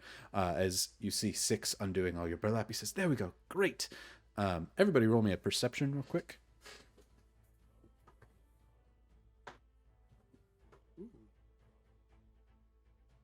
12. 12, Nice. Ashrin. 14. 14, 19 from XC. Ordell. I forgot to use my passive, but it's okay because that's a nat 20, so 27. Solid. XC and Ordell. You're immediately concerned with your surroundings as Winter and Ashrin are still sizing up Six to see if you had to, could you take him to be able to get out of here? And if you needed to just take the keys, how easily would you be able to do that? But he is quite obscured with his tunic, and so you can't even see the keys on his person that close the gate. However, XC and Ordell, you're immediately wanting to know, how screwed are you in this situation? But you find yourself in the middle of a large cave where you're sitting at, or standing here in front of the iron door. The cave actually goes around an entire corner. There's a stove in the back lit with a wood fire, and it seems to have meat sizzling on a pan on the back of it. There are several boxes and crates of what can only be described as old junk down here. Lots of bits of metal and iron and old rusted shackles and keys and things that would basically no longer be of use. There's also quite a few hydroponic trays down here. There seems to be almost little rays of magic that create little bits of sunlight growing what look to be tobacco leaves here in several pots down at the bottom. You can't see the rest of the cave, but you're certain that this place is lived in, is the best way to describe it. Interesting. It says, "Good. You should be fine here. Make yourselves at home. I will come back as soon as everything is deliberated, and if you need anything, yell. I'm sure somebody will be able to come help you. I will try and stay as close by as possible in case you need anything. If anybody asks, your mask came off of your own accord. I did not do that for you. We'll keep it a secret between you and Six." Aw, thanks, Six. Does somebody usually live here? Oh, yes. He would be back there. He must not be asleep. He's cooking something right now. Winey-o! As Six yells outwards. From the other end, out of the cave, you hear footsteps approaching, what sound like bare feet on the rock in this cave. A man moving forward. It appears to be a drow with long white hair and cataract-covered eyes. He's old as far as elves are concerned. Must be somewhere between 300 to 400 years old. I will... I'll put that in the chat for everybody. Wanyo. As he walks out from the other side. He's not dressed in rags, but he's not dressed in the greatest of clothes. He's got a nice tunic and old kind of leathered pants, but nothing that screams wealth, but also nothing that screams poor treatment down here. He also has his hands chained up with a chain that connects both wrists, though he can move them pretty freely down to his legs, Ordell. Much similar to yours, though his are, I guess, more encumbering since they also connect down to both of his feet. He's able to get a full stride, and you could probably even move his arms all the way across. You're not entirely sure what purpose they serve, though he is chained up. As his bare feet walk across the floor, he holds the chain up, which can only be described as somebody who has been in chains for some time. As he walks across the floor, says, "Yeah, 6. You called?" Says, "Yes, you're going to have guests for a little bit. I'm sorry. I don't even know them to introduce you. Just play nice, and they will play nice with you, correct?" "Okay, Oh. I'm hearing no reply. Please play nice with them, Wanyo." He says, "Yeah, that shouldn't be a problem." The drow looks over in your direction, though never staring anybody directly in the eye. Roll me one more investigation from everybody. Investigation? Yes, sir. No. 7. Or not investigation, insight. Yeah, no, investigation. I'm dumb. Yes. 7. 2, Ashwin and XC. 22. 22 and 6. XC, those are the distinct marks in his eyes of a blind man. The way he walks and shuffles his feet slowly across the floor, you can tell he doesn't have any sight, relies on his touch to get around. Wynio seems to disregard you as he walks over to his cast iron pot and flips over some chunk of meat in the pot, and it sizzles heavily as he goes about cooking. 6 says, "All right, I will leave it, and again, yell if you need anything, but please don't need too much," before walking upwards and out of the cave, leaving you down here in what is cold, though much warmer than outside, as there is a fire down in this cave. There also must be a hole leading the smoke out of here somewhere up above, as there is a vent that leads from the stove upwards. You're all just in this cave with nothing but the sound of a wood-burning fire and the hissing of oil on some sort of piece of meat. Hey, XE, do you have a cup or a bowl? At mention of my name, I form back into my normal state. No cup, but I can confirm that this is not a very well defended location. Well, Ordell's gonna like reach into his bag, like with like monkey feet style, and just pull out like some kind of like generic container. And then Ordell's gonna start melting his chains to make XC some scrap metal. Do you just immediately melt them off? Ordell's gonna hold them so he can like put the liquid metal somewhere where XC could use it. But yeah, basically. Let's see. Go ahead and I roll me do an have a Arcana with bowl. that. Arcana? I pull out my bowl, by the way, while he's doing this. Okay, to grab the metal from it. I have terrible Arcana. Is there any chance I can use Wisdom because monk stuff or? Yeah, you're a Genasi monk. I'd stuff? allow that to happen. Just roll straight Okay. wisdom then. Straight Wisdom is much better. It is an 18. Perfect. Then you are able to channel your fire to create a small spark in the metal and create a localized flame that will eventually melt this fire. It's going to take you some time to get them to snap off, but those of you in the area can immediately see a small localized fire underneath the chain and it begin to start glowing. It will take you several minutes for it to get hot enough to break the chain, but then you could heat it up enough to where you almost create your own self-serving stove or forge. Yep. Ordell's just gonna keep doing that. While he's doing it though, Someone should go in my pocket and give Wyneo one of my honey candies. They're really good. I'll try and find some honey candies. He is Yeah, loaded to the brim with them in each pocket, so it's easy. Ordell spent like 2 nights making those. You quickly grab out a small round honey candy from his pocket. Here you go. wa- Honey candy. Have you you had walk- them before?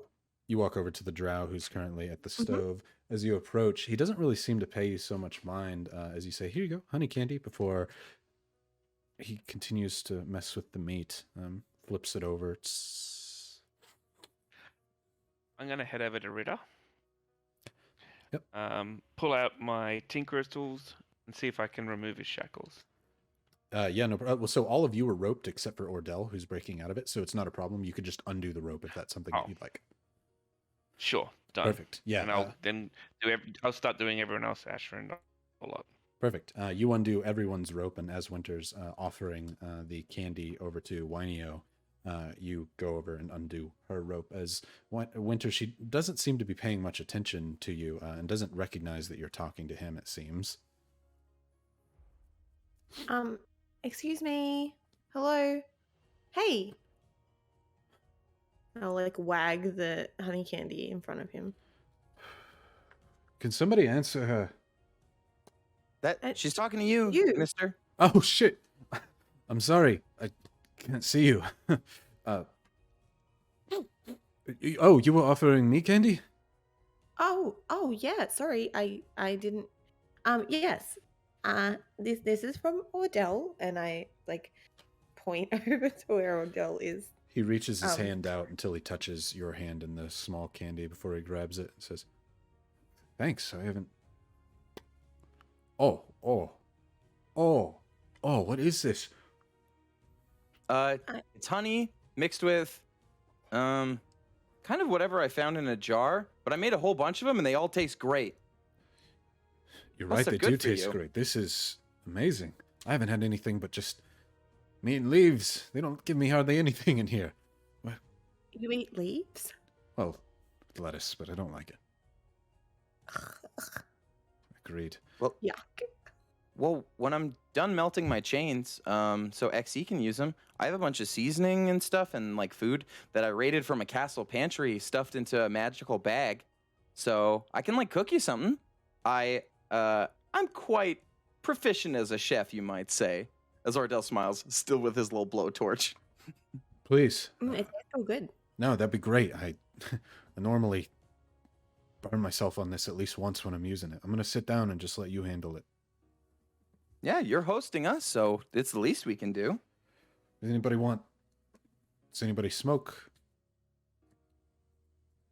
Oh God, wait. I think I would take oh no, yes, a little bit. I used to. Does Ashrin smoke? Yes, probably as a rebellious act, but it Makes became sense. a mini addiction. Yeah, you know. He says, if you smoke over by and he kind of points in a general direction. He says, one of the pots over there has roll-in papers. Roll me one while you're at it. Oh. I look to Ritter like, sorry, this is kind of going against the plan, but I kind of need to. It's like, I don't see any way out of here. Wyneo, do you care if we take a look in your cave for a way out? He says, you can look all you want. There's not going to be one. That door is the only way. Unless you're small enough to fit up through there, you're not getting out of here. What brings you guys here anyway? Why are you here? Our friend wanted to visit. She is also a bone person. Unwilling? Yeah. Yeah, hospitable, ain't they? She's pretty nice. Are you all here for execution? Is that what gets you stuck in the cave? Oh. God, no. Wait, No. are you here because Really? that? No. Most people that do come in here are for that, though. You were nice. You offered me candy. I didn't assume it.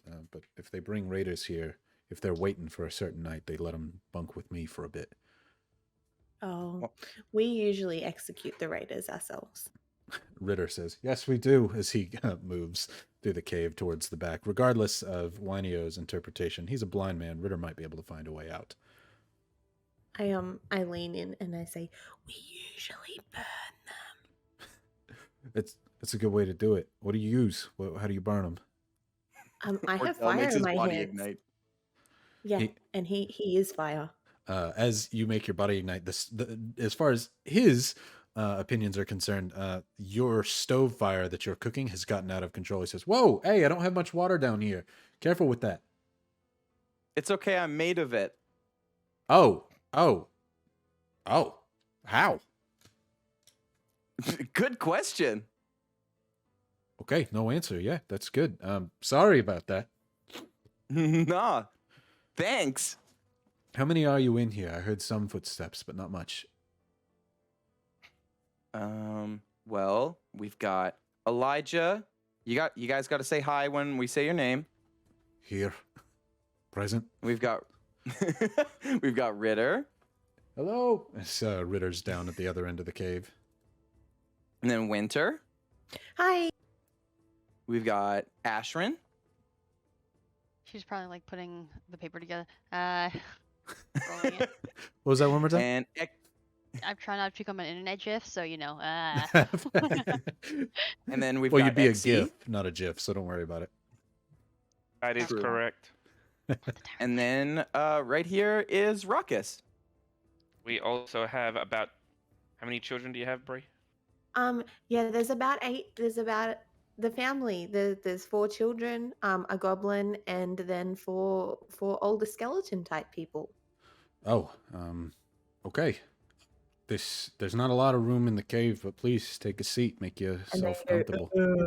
It's like they sound like if they've had a long day. Mm. But is that? Oh, I have not had spice in a long time. They don't have much of that here, so thank you, Mr. Chef. Of course.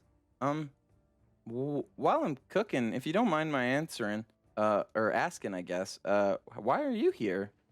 Oh, they let me live here, and so it's a good relationship for both of us. I get to stay here, keep me safe, keep them safe. It's good all around. I'm gonna incite that because I've got a feeling that good all around sounded backhanded. Yeah, absolutely. Ooh. This guy better be a good liar. That's a 25, baby. Doesn't seem to be lying too much about it. He seems to think that it's for the best for everybody that he's here. Okay. Do you have a special job that you do while you're here? I stay here. I try to be pretty quiet. Are you about done? I'm assuming Ashrin's about done with the rolled up tobacco leaves. Yeah. And so you hand him over one as he pulls out some matches out of the side and lights up a cigarette to speak. He's stay quiet, try not to get in anybody's way. Talk to anybody else who comes to live here, and just generally wait to die, I think. Do you want to die? No, I got a lot to do here still, but one day I think we're all gonna, right? So why not just as live it up how we want to, right? I want to be here. They don't want me out there. It's a good system. Wait, why don't they Aren't want you they- out there? Yeah. I got so to say PTSD from the war. It's just best that I'm as he holds the chains up. It's best that I just stay here. How old are you? Any of you remember the war? No. Well. Affirmative. I was built for the war. Oh shit! You're a warforged, ain't you? I prefer to be called something different, but we can use that in this terminology, yes. Oh, what do you want to be called? Autonomous mechanical individual. An Amy. I knew a lot of Amy's. It's a good term. From Ludris. So you were around during the war then? Affirmative. Did you ever get to see... Were you there during the gate? roll a history check for me. I was also about to ask a question because I realized when Ordell changed, all of his memories came back. Like all of the times Ordell's been resurrected as like big scary Ordell. Does any of this ring a bell? You can roll a history for me. Oh, 18 for me. 18 as well. Oh, solid. XC, if he's talking about the wall, that's generally only referred to one specific incident that you and I have talked about in the past. I'm pretty sure I know the incident, yeah. Ordell, with your 18, were you alive technically during the war as a prince were you alive during the war, or was your time afterwards? As a young man. As a young man, oh gosh, I guess during the war is probably when like his home was destroyed, I guess. So I think he would have been like a kid during the beginning of it, and then when the things inside the mountain collapsed, then he would have become the new Ordell. But I think that would have been like the first time he like came back. So each time he was like bigger and bigger. So probably if it's like that early on, then it would probably be like with an 18, you've probably heard of that a long time ago, Okay. but it's something that people kind of just refer and don't really want to talk much about. So anytime you've been asked about it, people haven't really been willing to speak about it. fair enough. So to answer his question, we were on the Drake Fall Mountains when it all happened. Where were you located? Oh, yeah, that makes sense. You're an Amy. You would have been over there. No, I was at the Kern Wall. Different entirely. That's as he holds up the chains. You would have seen the moving ground. I did, yeah. Front lines. Me and those rat bastards. The rat folks that were there. How are you still alive? Well, how are you still alive? I don't know how they did things over on that side of the wall, but we didn't exactly have it so good over at Karn. Thank you, by the way, as he holds up the cigarette to Ashrin. Yeah, of course. Thank you. Make yourselves comfortable as Ritter comes back around like, he's right, there's no way out of here. Told you. Not gonna lie to you. There's no point of it. But no, we had it a little bit different than you all. I heard you guys kicked some real zombie ass over there. We had no other choice. Neither did we. That is a point of contexture. Don't know if that's the right word for it, but yeah, I think so. How did you all make it through? That Honestly, may be a conversation for another day. Fair enough. Some real wacko shit went on at that time. But the rest of you's not old enough to remember or weren't there. Something like that. Consider yourselves quite lucky then. We, Affirmative. kind of showing in the general direction, nodding, assuming that you're nodding along, though you probably aren't. Nods along. We've been through the real shit then. As he takes a huge puff of the cigarette before he says, "You don't have to cook that steak too much. I'm not picky. Not ever looking anybody directly in the eye because he can't." Ordell, just like smiling, is like, "Hey, if you're getting a steak, you're gonna get it done properly, which for everybody in the room is red on the inside. Medium rare is the most cooked a steak should be." Ashrin likes hers extra rare. Do you say that out loud? Yeah. I was mid-drag. I was going to say I agree with Ordell, but no, I Gotta say, I Because of personally the prefer blood. it well done. Char it. Please tell me you're kidding me right now. Oh, it's the Have you best been way to here that cook a long? steak. You want to taste the meat and the heat. What? do you taste? You taste rubber at that point. No. You want to cook it with applewood or hickory and just blast the hell out of it until you can eat it. Well, you know, I'm just gonna cook them how we cook them, and I guess I'll cook them the same for everybody. Because you said you're not picky. As Ordell's like staring at the pan right now, like his flame goes from like that yellow to like red. As y'all are saying kill him, you're saying kill Elijah for liking things well done with fire. Well, that's Elijah. Oh, I thought. Yeah. thought Sorry, that was, I guess it wasn't a clear enough voice change. Oh. Yeah, with his love of fire. Oh, if Elijah says that, then Ordell definitely says, Elijah, you are so wrong. No, that's... Look, if you underdo it, you risk not getting the flavor seared into it. You want to stick it right in the coals. Elijah, I'm going to cook 2 steaks. I'm going to cut a square of each of those steaks. You're going to take a bite of both of those blindfolded again, and you're going to tell me which one is better. You just got the Ryan. blindfolds off. Alex. As this conversation is happening, Mhm. which is great because it's super loud, I am going to grab Astrid by the arm and try to go to the furthest spot possible away from our blind good old friend. And then attempt to whisper as low as possible while all this loud ruckusing is happening. This man is very dangerous. Why?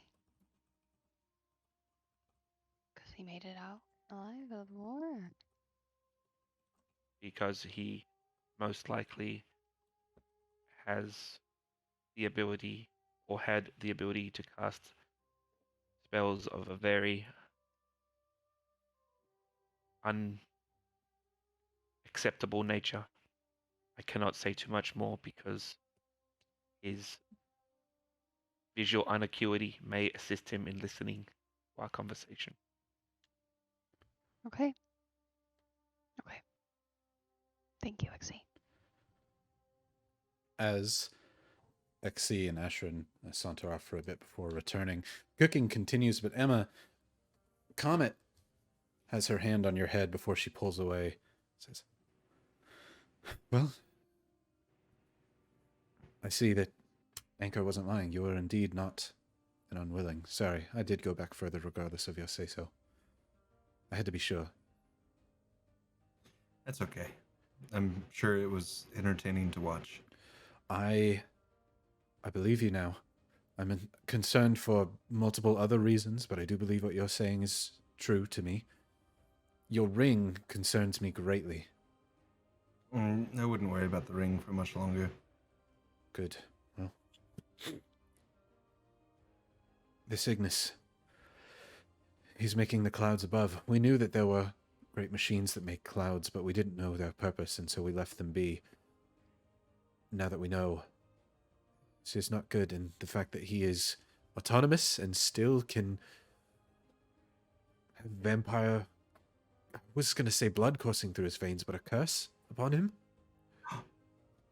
Total side note, and I do apologize for this. This is going to come out of the blue, but you're a mage of high level, and so I would assume there are other mages of high levels in this area. Do any of you have the ability to resurrect? Who are you trying to resurrect?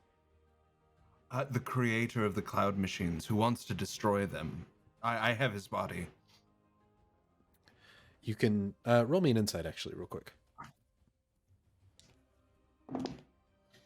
Okay, that was a double 15, so plus 7, 21. 21. Both of their demeanor kind of changes as you begin to speak about resurrection. To be fair, we already talked to him, and he was okay with coming back. We've spoken, but I know the whole unwilling thing. We got consent, is what I'm trying to say. I know you're not an unwilling, but you surely must have some connection to our plight and resurrection. We don't practice that magic here. That's fair. And the worst you could have said is no, so I had to ask. And I get it. I do. It just might have been helpful to also have the person who created these machines alive, able to help destroy them, but you know. The rover that he spoke of, that you discussed, that wants to cause some sort of war between us or the rest of Korra, they have been just at war with each other for the longest time. I don't know why they would even assume that why they care. We've left everyone alone. I've done my best to make sure that none of us could be found here. We're different, separate. It's because you're a scapegoat at the end of the day. People need someone to hate, and unfortunately that falls upon us. I do not like this. Anchor begins to speak up. He goes, "You have to tell me what you saw." She goes, "No, hold on. I must think. What do you want to ask us then? Why are you here? Why did you come to us?" Deep down, it's I wanted to see more people like me. That was the real reason, but knowing that you're here and knowing that there are capable people here that don't want another war, I was hoping that we could find help in taking down these machines to avoid another war that, honestly, none of us want to be in the first place. Your ranger friend even had us on a map, correct? He did. Too many people know of our location. She moves over to Anchor. Though she tries to whisper, her tone is so harsh you can hear it through her whisper. She says, "We must consider an exodus, as I said before. We are not safe here." Anchor kind of nods before he says, "Excuse me," before leaving the curtained room with just you and Comet. Says, Leaving and running away from issues doesn't always work. And I won't fault you if you want to protect your people. I won't fault you at all. I won't even fault you if you don't want to help us. I just wanted to come and ask. Because just like asking about the resurrection, the worst you can say is no. "You don't understand. A bit you do, but you were in a ring for a long time. Many of our people have chosen never to take up arms again, used as tools for war against their will. We're storytellers, poets, artists here. Very few of us do anything besides practice magics for the sake of practicing it and just enjoying a family life here. We are seemingly giving you a bit of trust now," she says. "Outgunned." Well, if that's the case, I do wish you the best of luck with your exodus and finding somewhere new and safe. I won't mention the exodus to anyone. That way you can do it under the cover of darkness, and you'll never have to worry about us again. Seeing what I've seen of you, the South seems not a safe place. Forgive me, I now know what you know, and I should be asking these questions, but it's just easier to recall your memories. It will take us weeks to leave. There are so many of us, but we must start on this now. And we must start on destroying the cloud generators. I wish you luck in your quest. Same for you. Forgive me, you really came here only asking for help. You make no demands and you're just going to leave us? Like that? As if nothing happened? I have been forced to do way too many things that I didn't want to do, and I would never put that on someone else. So I come asking for help, and if you say no, then there's nothing more I can do about it than let you go on your way and keep your people safe. Roll a persuasion for me. Don't forget that sweet, sweet advantage, baby. Oh, that advantage with a persuasion is a 22. Ooh. She says, "Look, it will take weeks for us to be able to leave. You come here asking nothing, but give us information that, had we received later, could save our people. We can aid you in our quest,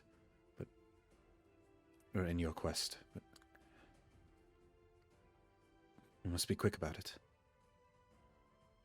If I might make a suggestion of separate groups going to separate towers, the way I see it, I'm not one for war, knowing strategies or anything, but I assume if we strike multiple towers at once, then it'll catch them off guard, and they won't see it coming.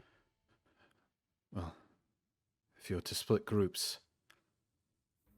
She looks out at the curtain and says, I can offer Rook and his rangers for the time being. We'll use everyone else to get everything moved as quickly as possible. They can go with some of your people to one location. And you can see she's hesitating about saying something before she just kind of looks downwards. Might I suggest you say what you need to say, as this will most likely be the last time I get to see you. Roll one more persuasion.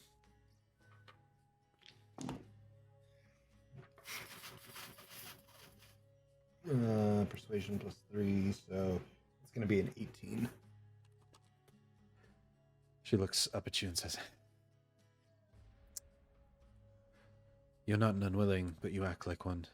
You've seen far too much chaos in your lifetime. This shouldn't have to happen to you, but you came to help our people regardless.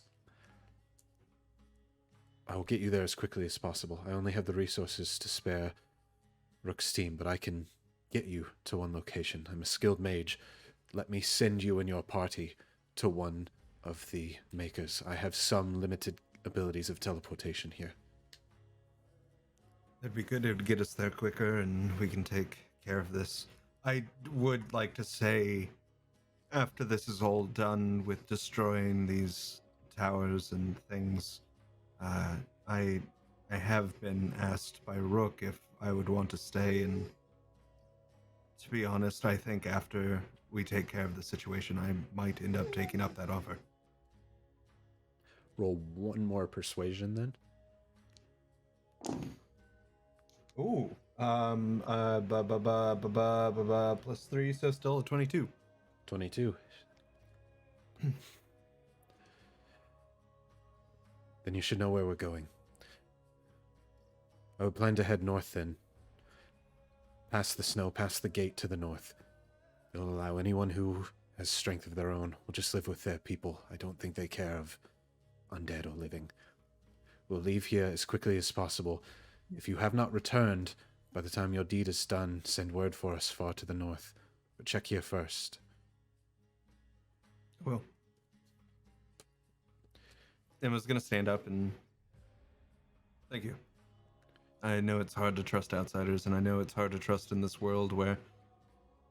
Although I was stuck in the ring for many years, I do know of the plight that has been against unwilling. I got to live at least 100 of those years outside of the ring.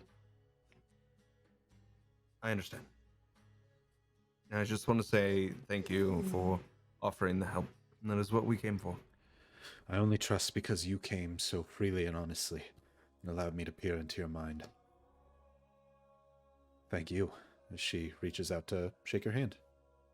No, I'll shake it back. You two shake bony hands, and that seems like a decent place to stop for a quick break. It is 8 o'clock, about to be 8:01. We'll come back at 8:08 because that's a fun number to say. If you haven't entered the giveaway yet, make sure you do for one of those lucky tokens like Emma has needed and put to good use tonight, as you've rolled very well on all your persuasions. So we'll be back. The opposites have always been, there's been 4 critical fails. And a bunch of 3s. Good. So we'll be back in 7 minutes, and we'll see you all soon. Hello to everybody who came back hearing Die Scum. That wasn't meant for you. That was meant for me, apparently. So, Or was it? welcome back. If you haven't entered the giveaway, too late. Drew, go ahead and let's see who won this time around. Let's do it. Let's do it. Closing entries, picking winner. Oh, Savol. Aloof as a fool, you win the token of the advantageous. It's the same thing that Ordell got. You can pick someone and they have advantage on everything all night. If they get disadvantage on something, it'll cancel that out. So that's neat. You can give that to any player or DM, whichever you want to do. You know, whoever was nice enough to give you a token might have a leg up, but just saying.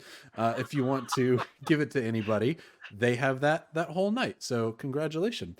Yeah, and Aloof as a fool, thanks for watching consistently. You win a lot. The next token is the token of the unlucky, though, giving somebody disadvantage all night. Figured we'd save that one to see who gets that at the end of the night tonight. So, Drew, go ahead You and can set up the also next give giveaway. that to the DM, right? Yeah, for sure. I didn't mention that. I don't know. I think you have to say Everyone you want, yeah. somebody. Jackie. Oh, he's already given it away. Oh. Are you wanting to use it on Jackie tonight, right now? Let me know, and we'll go from there. Or you can save it. Either way. But yeah, we'll do the unlucky one here soon. If Jackie gets it tonight, does Jackie get it for the second half of this episode and the first half of the next episode? Ooh. No, Only just the this second one. half. Only the second half. So you can save it and have more benefit from it later, or use it now if you feel that it's very needed. So, you tell me when Jackie's getting it. But What sort of face is that, Jackie? What did I walk Wow. back into? Oh no. It's good. It's good. This is what happens. people were name calling you, Jackie. I tried to defend you personally, but How dare all of you? you should have heard Alex. It's just way back into Salt's role. You choose specific roles or give it away in general. It's for a whole episode. Somebody gets advantage on every single role. So you can either choose to do that now, Jackie would get it for the rest of the episode, or do it for something in another episode at the start of another one. You get more benefit out of that, but if you think she needs it today, you can give it to her today. So Emma, 2 extra hours. yeah. Comet shook your hand, but we're going back to the rest of the group who's down here in the cave. Oh, next episode, you get it, Jackie. Thank you, Aloof as a fool. Could come in handy. As you're down here with Wynio in this cave, Ordell, you've finished your steak and seasoned it up very nicely. But you also said you had another steak that you're going to cook up for Elijah. Do you give that steak to Wynio, or are you wanting to split it amongst everyone? Oh, Ordell is gonna take make the equivalent of like a ration for everyone. So he was doing like a bunch of steaks on the go because that's just like his kind of thing. Okay, perfect. Yeah. So you take the one that Wynio already had in there, you set it off to the side and begin cooking the rest of them. Inspo to Drew for your pupper. Puppo. Yeah, go ahead. No, I was gonna say, yeah, like Ordell basically like plates them up with like little things they've collected on their way, like a little piece of that jerky they made at the beginning, as like just like a thing that you can have as a palate cleanser. And then he cooks up some of the veggies that they collected, specifically like peppers and whatnot, and mushrooms. And yeah, he just makes like a nice little thing of it. But then in the corner, he makes this disgusting burnt steak requested by Elijah and cooks the absolute piss out of it. Roll me a cooking roll like we were talking about during the break to see if you already did. You can just tell me that roll. But roll me one for how well you've cooked everything. I didn't, but this time that's a 15 base plus 7. Oh, solid. You're doing the cooking on your table at like a Japanese steakhouse thing. All the professional absolutely. like shaking of the pepper. Clang, clang, clang. Yeah, it's very confusing for Wynio, but it's very performancy and showy as you enjoy the act of cooking yourself. As Ordell slowly plates up enough steaks for everybody in here, save the zombies and skeleton, and passes them out to everybody. You all have a nice array of steak and peppers before you, and it's very, very well done. No, thank you. Ordell makes Exy a plate of like he takes the melted metal from prior and puts it on like a plate so Exy can still have something in front of him to pretend he's eating like everyone else. Does Exy? Just keeps moving the chain back and forth to make that grating knife sound across the plate. Very good. I will take out my gun, actually. Interesting reply. I'm gonna keep my arm across my lap, keeping an eye on this dark elf. Drow. Are you trying to kind of keep it there stealthily? Not really. If I have to do anything, I'll make it.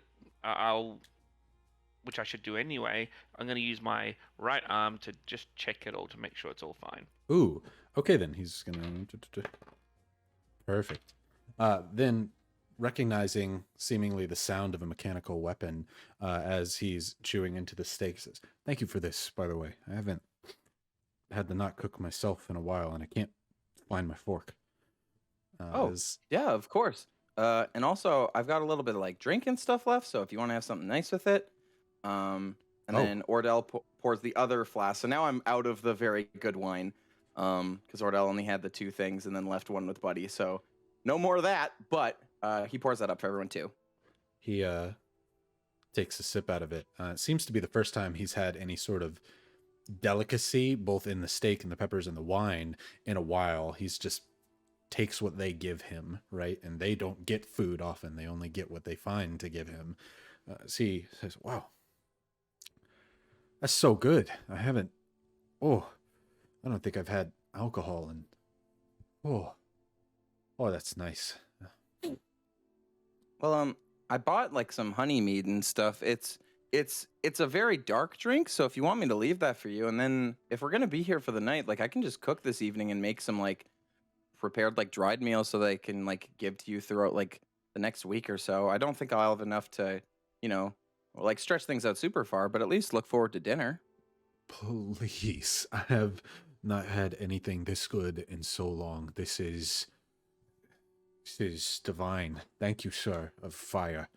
I'm very appreciative of what you've done here. Of course. I owe you. If there's anything you want in here, just take it. It's not as good as the meal. Well, maybe in the future I'll come collect a debt, as I like kind of give him like just a gentle pat on the shoulder. But Ordell then puts Elijah's blindfold on and puts these 2 things in front of him. Elijah looks over at you and, I just got this off, as he puts a blindfold over his face.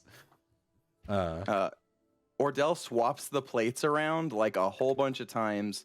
But what Ordell does for his 2 cubes is he puts a nice tasty one before, because that charred one will definitely make the next one much more difficult to eat. So yeah. So I'm gonna roll 1 die for each. My more purple, burnt warlocky one will be the charred steak.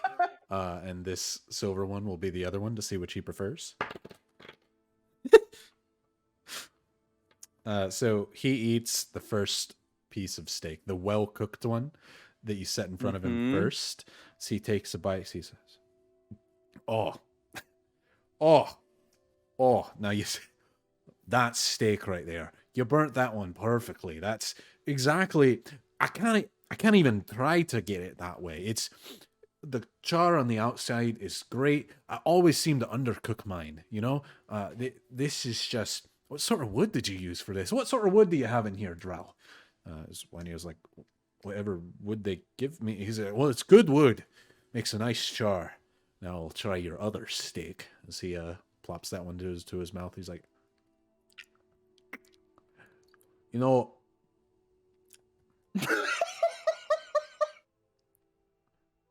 I'm realizing that maybe that first steak is the one you cook, because this other one tastes a lot like how I cook it.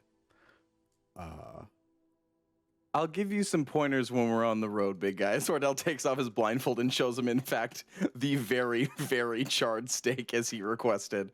Don't worry, you can still have the other one. I won't hold it against you. I think I'm gonna, as Ritter then takes his fork and pulls off the charred steak from Elijah's plate, and you look over and Ritter's already finished with his other steak. Ritter's like, I think they're both good, as he chews down into the burnt one. Ritter has never once complained about food, but you seem to have changed Elijah's mind, because I rolled a nat 20 with your silver one. Heck yeah. As Winey was like, no, this is good. I haven't had nothing this good in a long time. Say, all of you that are here, what how long are you gonna be here? Huh? Not very long, I don't expect. Our friend is meant to come back pretty soon. Oh, but it's good. No, it's good. It's been a while since I've had company. You're very nice. Not many other people are nice when they come in here, you know. So just appreciate it. Wait a minute. Is that XC as you're kind of working on the gun on your side? He goes, I know clicks like that. Who's got a gun? XC's arm is a gun. He usually cleans it and stuff because XC's always ready. It's like a custom for XC. He's It always wants to be prepared. kind of leans his ear over, listening to you put the gun together. He goes, That's nice. What kind of rounds are you using there? Is that your Warforged? So dwarf made, right? Do you use gnome bullets, rat folk bullets? Whatever I can get my hands on these days. Ah, man. Wish you had some cherry pies. God, those rat folks made some good weaponry. They were basically built for war. Yes, they were. Well, Some other people were not. fair enough. Sorry for you. Also were built for war. I'm sure you're very good with. You said it's his arm. Did you actually say that? Yeah. From Mordell's understanding, like XC, it's like connects to XC's arm and flips out, right? Yeah, I thought I heard you actually say that, but if you didn't say Yes, that, then yes, okay, yeah. XC Yeah, did yeah. say that. Ordell said that about XC. So you're a weapon. Yeah, it's Walvets, right? Seems to try Right. and goad something out of XC. The rest of you roll an insight. Asherin, roll it at advantage.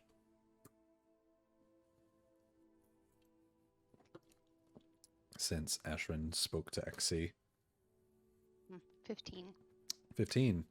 Winter, Ordell?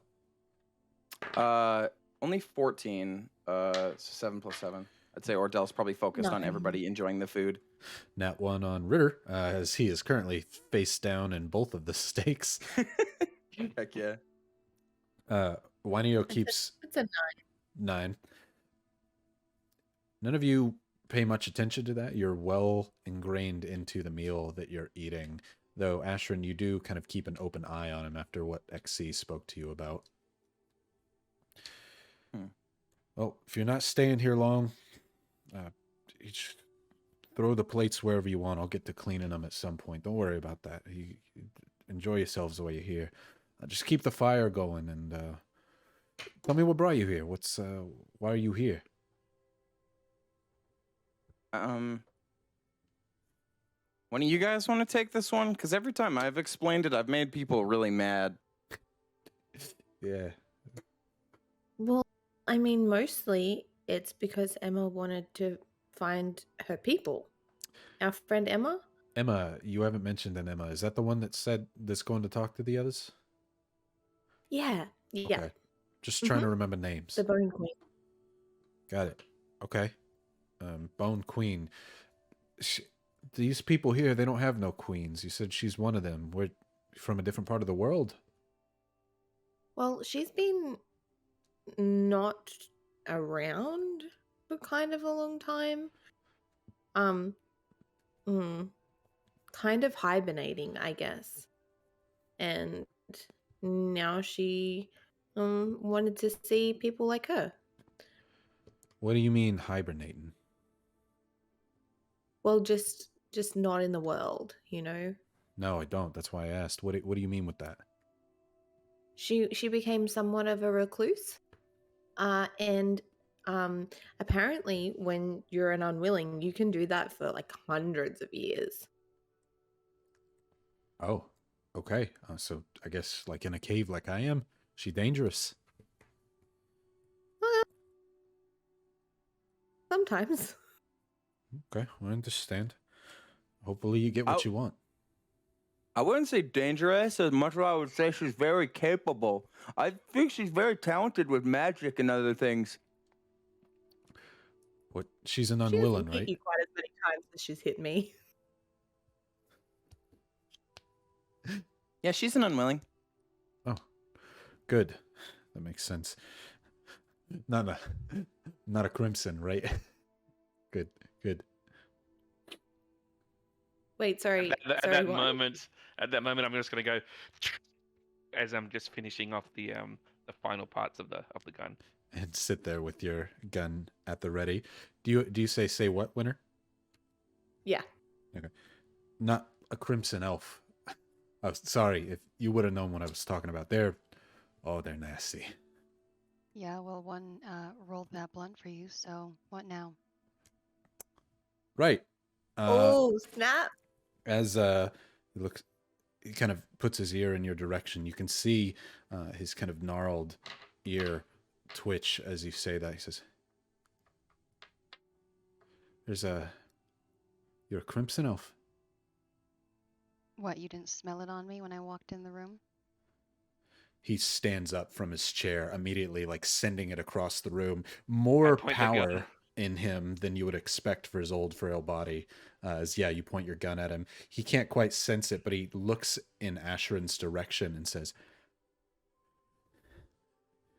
"You know what your people did to me? No. You know why I have to be stuck here in this cage? He knows, ask him."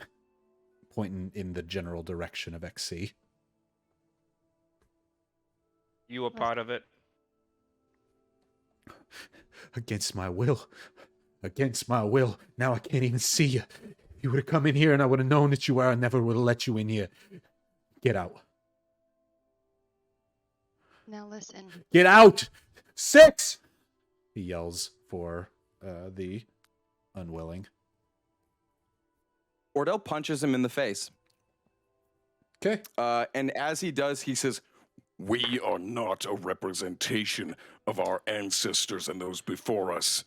Ashrin is not just a blood elf, she is a talented warrior. Crimson, And you will respect that. Crimson, it's not World of Warcraft, but I get you. Crimson elf. Yep, blood elf is something else. Crimson elf. I'll let you roll. Ordell would have said it better than I could. And Pardon? as soon as that happens, I'm just going to probably get on one knee next to him, to Wyneo, and say like, and slowly start doing lay of hands. Maybe let's just do 5 points. Just very slow 5 points, lay on hands of healing. And I am going to say as I do it, like,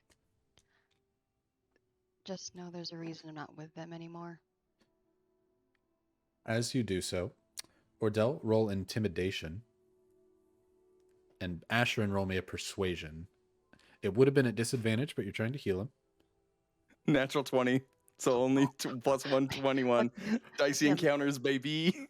Okay. Nat 20 is literally the DC I set for this, so... I don't have good intimidation at all. But... 17 for persuasion. 17. Okay.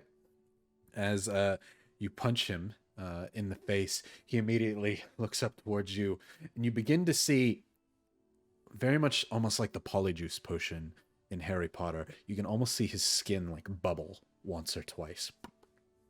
I shoot. Before, hold on. Before Ashton runs over and heals him, and in doing so, the kind of bubbling stops. Do you still shoot? I do. Okay. Go for it. As Ashton, he says, "Then what?" Before a bullet enters the side of him. Not if I roll 1. Give me a sec.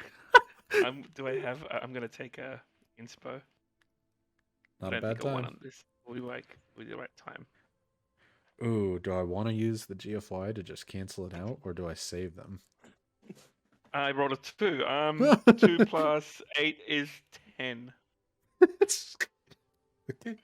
So you do still hit him in this form, as he's a defenseless man, as you shoot right into his shoulder. Are you pumping that up and trying to aim for a kill or a warning shot? No, I'm just doing a normal shot. Okay. But it's still 16 damage. Okay, solid. The punch. He gets on the ground. Your intimidation basically kind of prevents him from immediately just turning in absolute anger, and kind of fear fills him for a moment. With Ashrin's gentle demeanor as she approaches him, saying, like, I'm not one of them.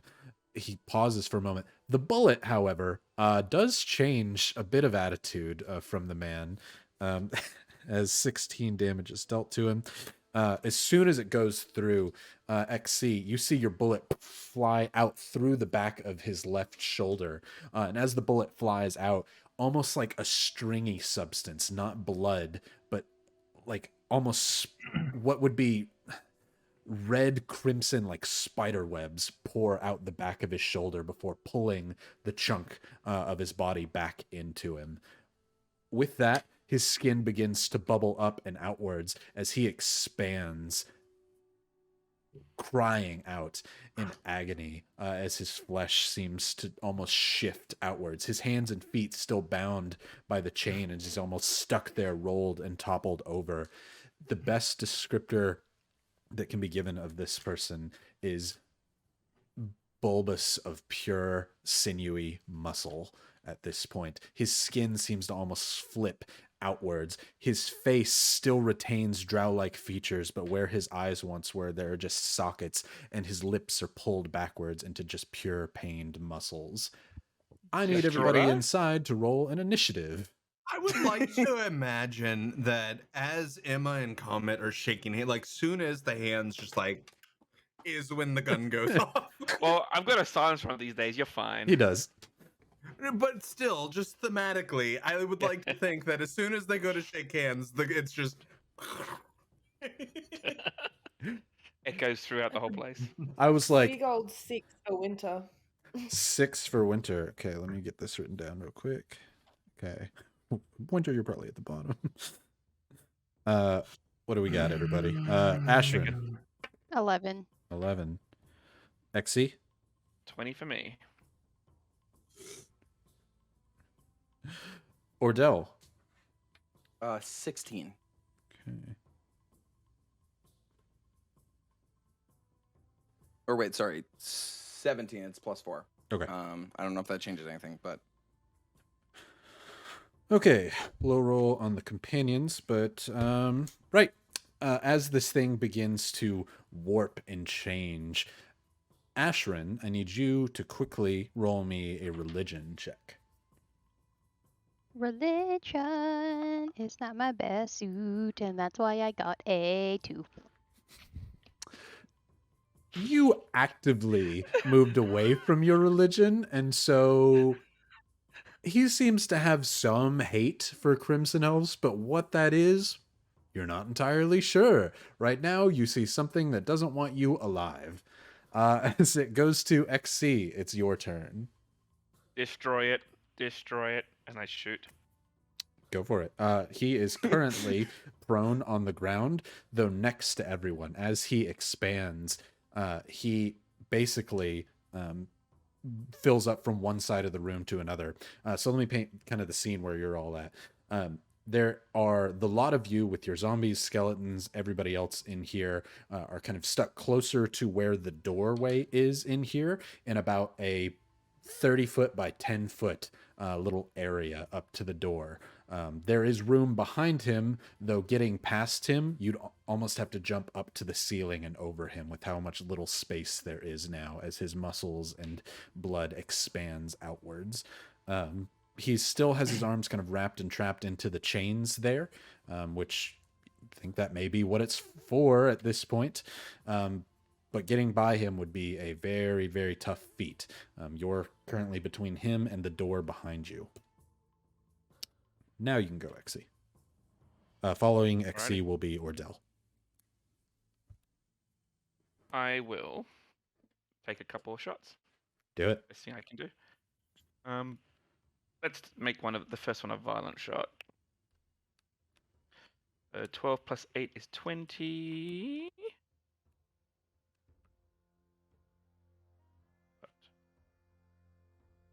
$23 damage. 20, what's the hit roll? 20. Oh, 20. Okay, good. Yeah, it hits. Sorry. And then I'll do the second shot. Okay. 11 plus 8 is 19. Hits. And that will be 7 damage.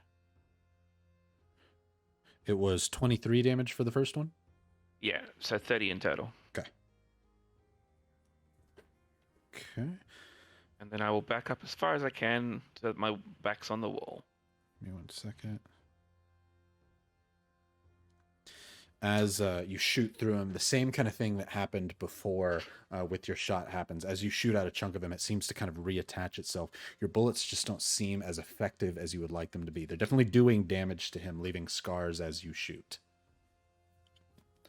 So you back up to the door as this thing kind of riles out in pain. It doesn't make so much a human noise anymore, so much as just an almost screeching cry. Ordell, it's your go. Man, kids, this is why we aren't racist, because you'll lick Kira on your friends.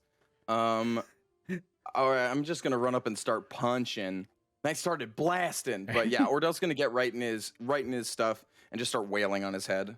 Do it. So you're physically punching him? Yes. Good. Okay. I'm using the magic. My fists are magic. Yeah, they count as magic, right? Yeah, for overcoming resistances and whatnot. Okay. First hit's a 25. Definitely hits. Okay, I'm just gonna roll them all. And then the next one. Let's start with the first one. Roll your damage for it. Oh God. Okay.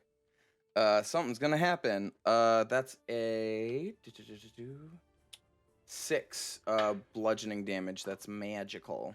As with your magic fists, you punch into the side of it. With the flame coating your fists, it creates a deep gouge of singed flesh as you begin to smell burning flesh in your nostrils being so close to this thing. But as your fist goes through, veins begin to grab onto your hand and try and pull you inwards. I need a strength saving throw. Nice. Love that. Don't love that.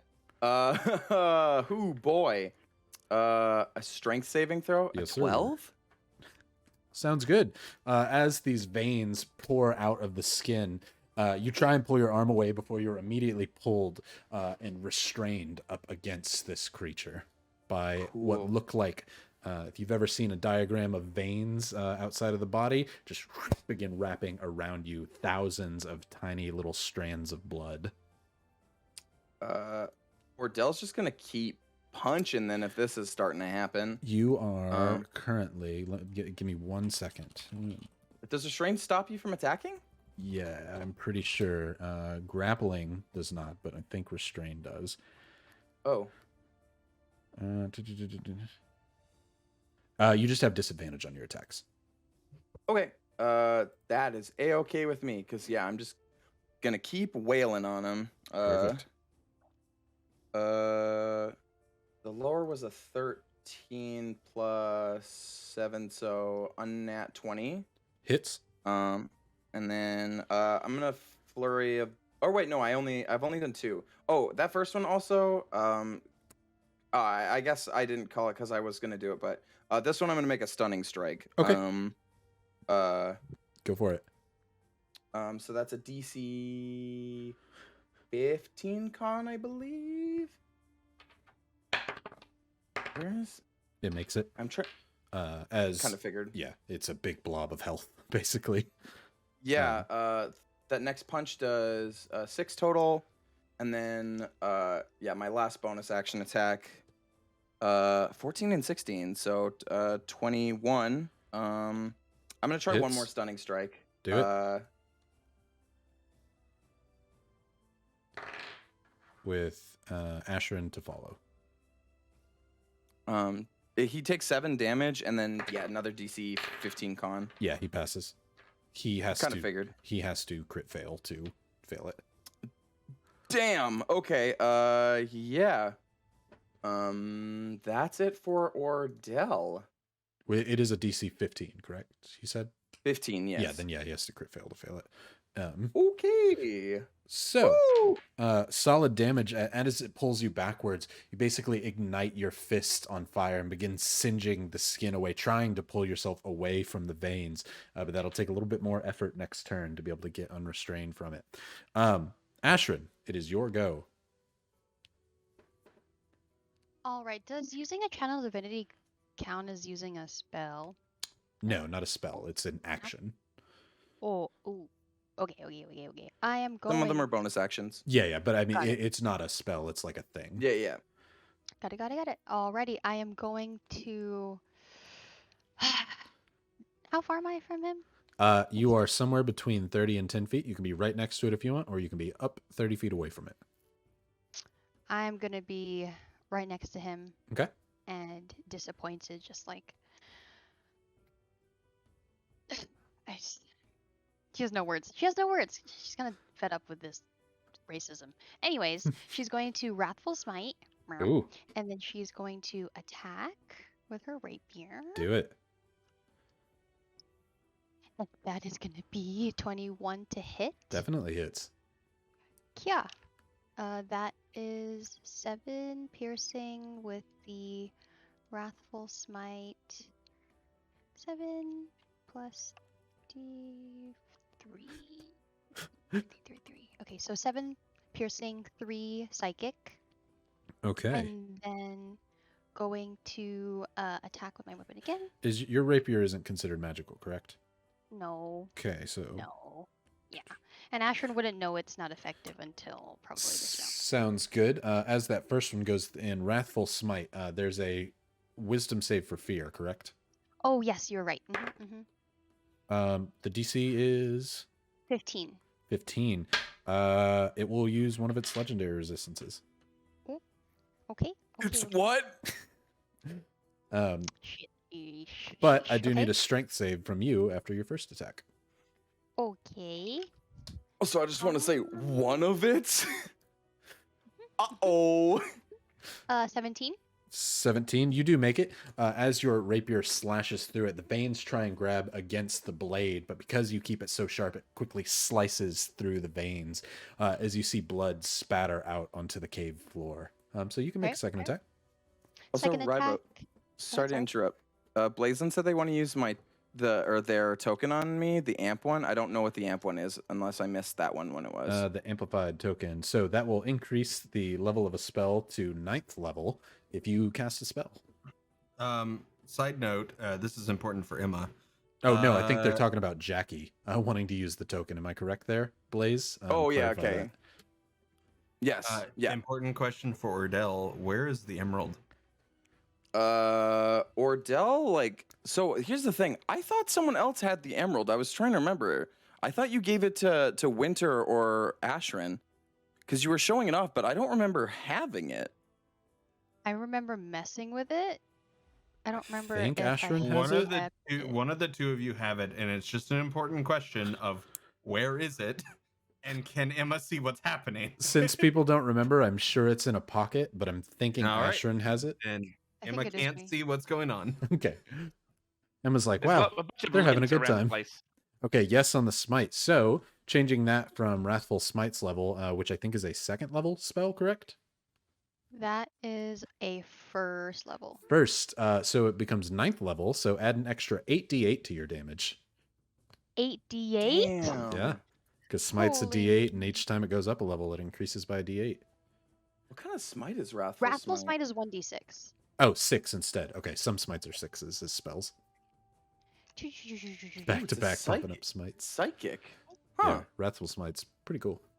5, 6, 1, I like the 2. theme that it would have been afraid of Jakey, knowing that she's a Crimson Elf now. However, it also doesn't want to be, so it's going to resist it.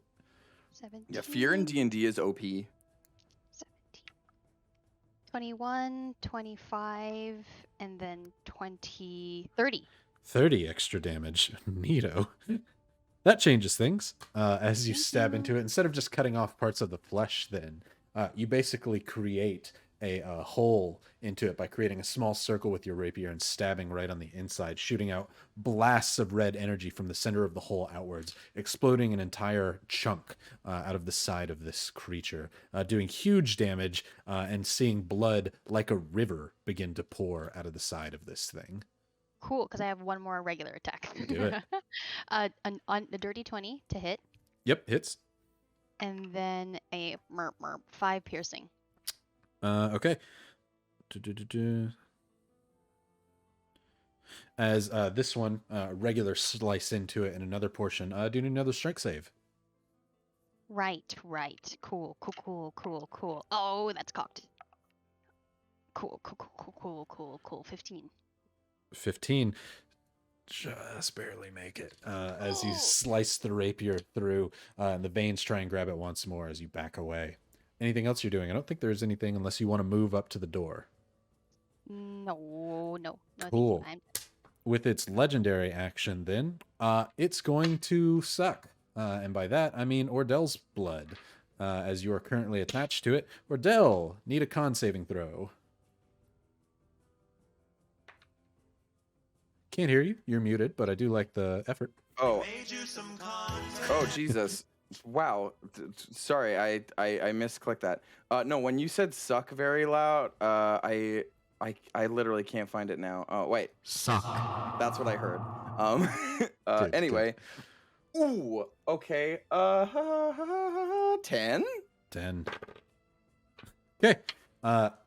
Ordell, you begin to feel those veins that wrap around your arms begin to stick themselves in the very pores of your body, and in doing so, Gross. start to pull some of the blood out of you.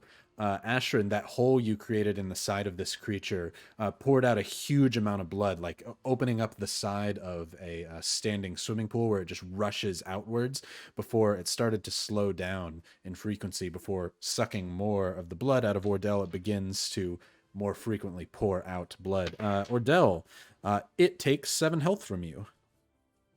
Oh, jeez. I almost wrote 78 health, and I was like, nope, that I'd like to live, thank you. Wow. Okay. Right. After Ashrin, it's going to go to its turn. So, who all would say they were right next to Wyneo while they were aiding? I would say that there probably could have been 3 people. The rest would have been at the other side of the table. Obviously, Ordell was, and Ashrin. XC, you were cleaning your gun, but were you next to him or at the other end of the table? XC I mean, moved. I I will did let move back as well. I will let Alex and Brie decide between those two, Ritter and Elijah, who was next to Wyneo. I was talking to him a fair bit, but I also don't want to be there. I would say Elijah would be the closest because they were probably eating the steaks Yeah, together, right? Oh, yeah, the taste test. Yeah, so Elijah would be right up in there. I'm good with Elijah being there. That's totally fine. So we'll have Ordell, Ashrin, and Elijah. That's the melee group. Makes sense that they're next to him anyway. So with that, there's going to be a couple things happening as this thing first chooses to use its action to break free of the chains. When it does so, it pushes up and off the ground, leaving maybe about a 3-foot tall gap underneath it. You can see small hands, what look to be the size of Wyneo's hands, pushing itself up and off, as if this large creature is being pushed up by a push-up, and small legs, as if somebody was on all fours picking this creature up with incredibly strong hands. So with that, it's not going to be able to attack with that, but it is going to use its bonus to Ordell, another con save. Fair enough. Oh, no. Oh my god, just garbage. 4. Natty 20. Ordell, you lose 15 points Whoo, boy. as you see the blood begin to pour out of its open wound again, and Ordell, much like a Capri Sun, begin to shrivel upwards. As it goes to winter, after that is going to be companions in the next sea, basically. It is That is basically incredibly based off the rude. inside creature. Incredibly Wait, was it rude. actually? He just Yeah. made you stay. I'm going to cast Scorching Ray. Do it. Here we go. Come on, dice. At a 2nd level. Oof. Okay, 2 17s and a 3. Let's see. What does the 3 add up 17 to? plus 8? Hits, yeah, definitely. The 3 goes to an 11 then? Yeah. Both 17s hit, but the 11 does not. So you shoot Cool. 2 blasts of fire that shoot into it, but one of them, it misses as it picks itself up off the ground. what sort of damage we got? Oh, sad. 7. For both of them? Or Yup. total between all 4 d6s? Yep. Ooh, yeah, you shoot 2 jets of fire, attempting to cut it in half, but its hide is thicker than you think, and so instead you just leave several third-degree burns along the side of it. Still hurts, but not as much as you wanted to do. So rude. So rude. He made you steak. Children, attack.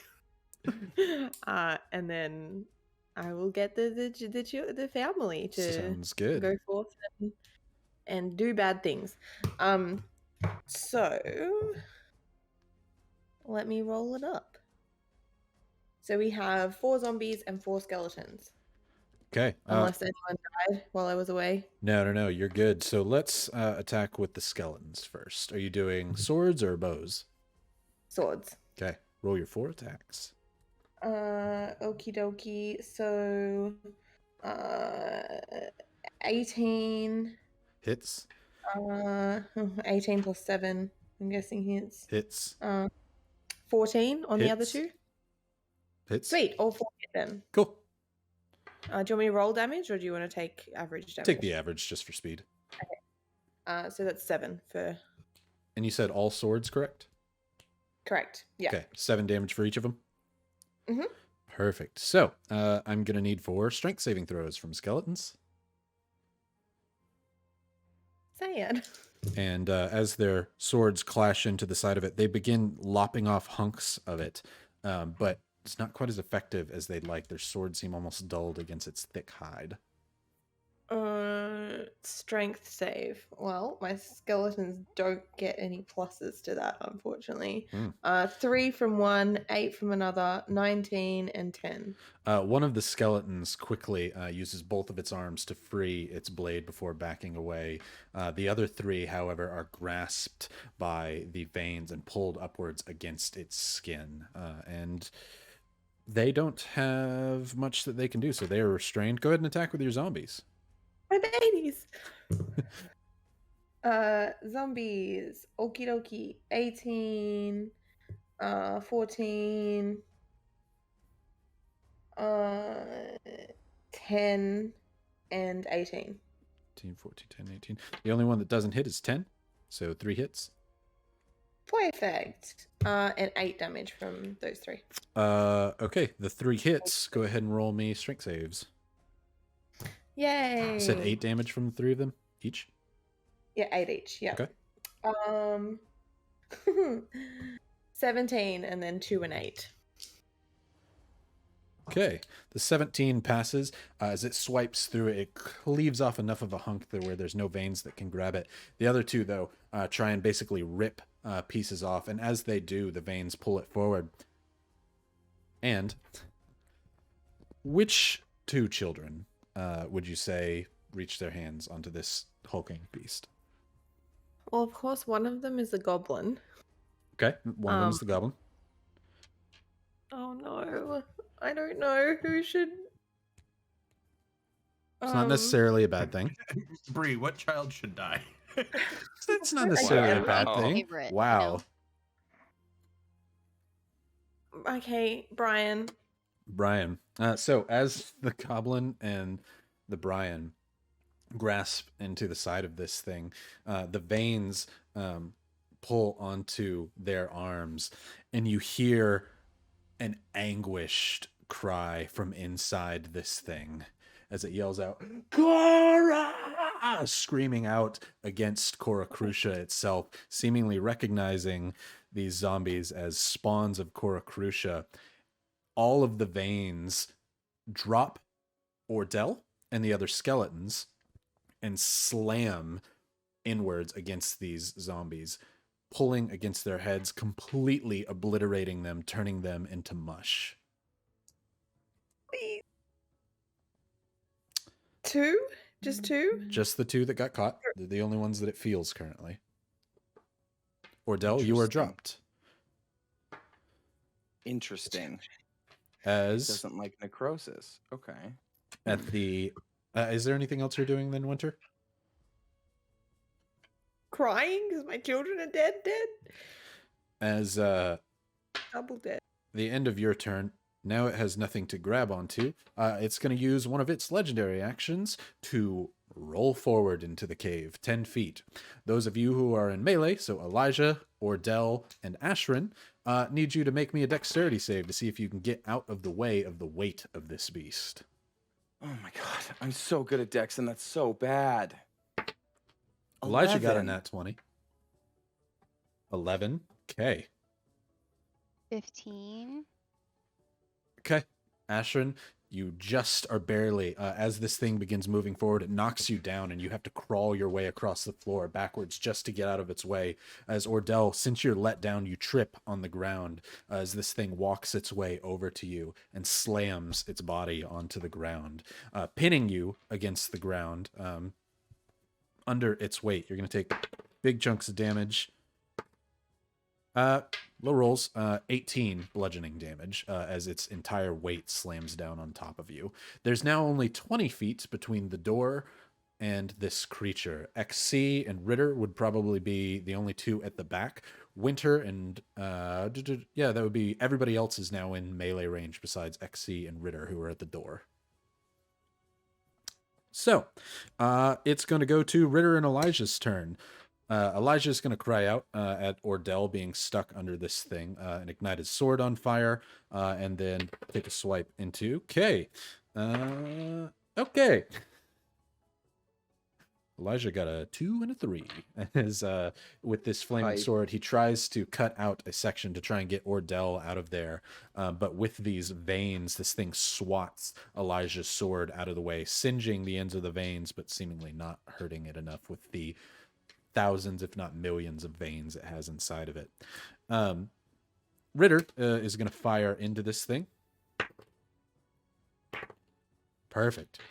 As Ritter takes one shot into it, it hits the side of it. The arrow pierces into the hide of this creature, and you begin to see a blue figure looking just like Wyneo now standing next to it, right in front of the creature. Ritter then takes a shot at the blue creature, hitting hold there, as the spectral version of Wyneo reacts to the arrow getting stuck into him. As he looks up at you, he says, "Kill me!" before pulling the arrow outwards. As it's going to go to XC's turn. I am going to load one of my magic stone bullets. Do it. I believe counts as a magical item. It does. And I'm going to fire at it. 12 plus 8 is a 20 to hit. Definitely hits. And that one does 6 damage. Am I able to tell it's made a bit of a difference compared to my other shot? As you fire through, you quickly look through the hole that you create in the creature and see no immediate veins going to reseal itself. I will fire a second shot at maximum grid. Do it. Are you aiming at the creature itself? Yes, I've got no idea what this blue thing is. Okay, fair enough. All right, 23 to hit. Definitely hits. Let's do some damage. Let's do some grit. Oh, yeah, I guess Ritter hasn't really explained to us how his soul thing works. We just kind of have all been like, that's cool, Ritter. He tried to at one point, but then your kind of soul thing threw him off when you had the soul of Cinder inside of you. Not to... Cinder is not the actual thing, but not to just say this is a Dark Souls reference, but it's not.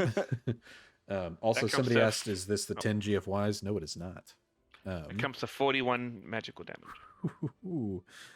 All right. As XC, you load a bullet in and then aim immediately for that large hole that Ashrin created, trying to create a completely through hole.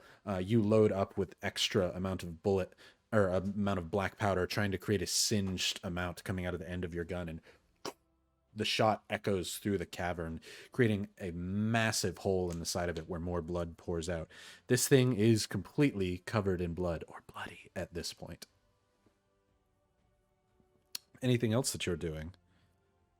Aim for that spot, and then I can't retreat any further, so I'll get ready for my next round of shots. Sounds good. With its last legendary action, because I had to spend 2 to move forward on top of Ordell, it is going to take several of the veins and like a blade on its hand. If you've ever played like the prototype games where the veins just form into a very, very sharp blade, it slices downwards at you, Ashrin. So let's see. Ooh, what is your AC currently? 20? I have it as 18. Oh, wait. 18. Ah, 18? I thought it was 20 because of something, but it could be wrong. It's, When you have the It's arrow thir- catching shield. yes, 13 Okay. because of my chain shirt, plus 2 dex, plus 2 because dex, 1 armored bonus, and then 2 shield. So that's 18. Okay, got it. Perfect. Then I had this wrong. So as the sword comes slicing downwards, it does catch you, dealing just a high roll. Nothing special, but 17 damage into you, slashing. Damn. As it slices into the ground, it cuts with the veins through your metal breastplate, leaving blood pouring outwards. And you can see veins crawling across the ground, looking to soak up that blood. Can I hellish rebuke react? Absolutely. Dex save 14. It's not very good at those. Woo woo! It has a -4 to dex, but I rolled a 19, so that's 15. Sorry. Cool. That does you half as much on a successful save. So you get 5 points of fire damage. 5 points. Still magical fire. That's still good. Okay. Yep. All right. After that, it's going to go to Ordell's turn. Ordell, it is currently on top of you. You are considered pinned at this point, which... Let me double Basically check. restrained and prone. I'm pretty sure, yeah. S- That's oh, wait, what we're going there to is say, yeah. pinned. There's pinned rules. Is Or there wait, pinned? is there? I know there was in 3rd edition, but I can't remember if there was in... Oh no, yeah, it's grappling and yeah, they call it pinned if you're grappled and prone, Okay. which is real bad. That's what we're going for. I guess I'm just gonna keep punching because I know for a fact I do not have the strength to beat this guy to get out. So yeah, I'm just gonna wail on him at disadvantage. Do it. Oh, a 1 and a 5. All right, round 2. What does the 5 go up to? It's at disadvantage, so the Oh, one. I see what you're saying. Gotcha. Yeah. Gotcha. Man, a nat 20 and a 7. But the 7 becomes a 14. It's 15, isn't it? Nope, 13 is its AC. So you hit. Oh! Hiya! Oh, that's not bad. 7 of that punch and damage.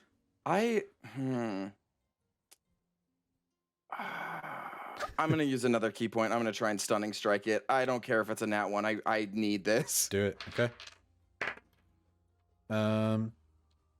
It's gonna have to use another legendary resistance, which may be good for you because if it goes full dead weight on you, that's a lot of poundage.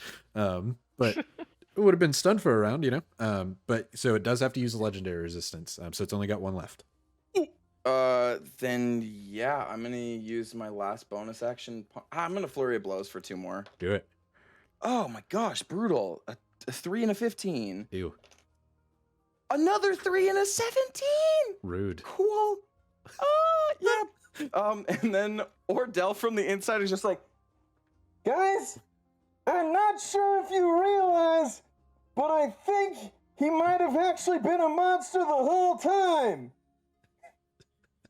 Also, he smells so bad. Like this flesh thing, like he already didn't bathe, I could tell. But oh my god, it's just everywhere. Like I think I'm by his ass. Roll a location roll. 4? Oh. You know what Am they I say. right in Scrotum City? You're right between the cheeks, you know. Oh no. Ordell's just punching him like speed bags, but they just keep hitting back. Bounces back because he's so thick, dude. Right.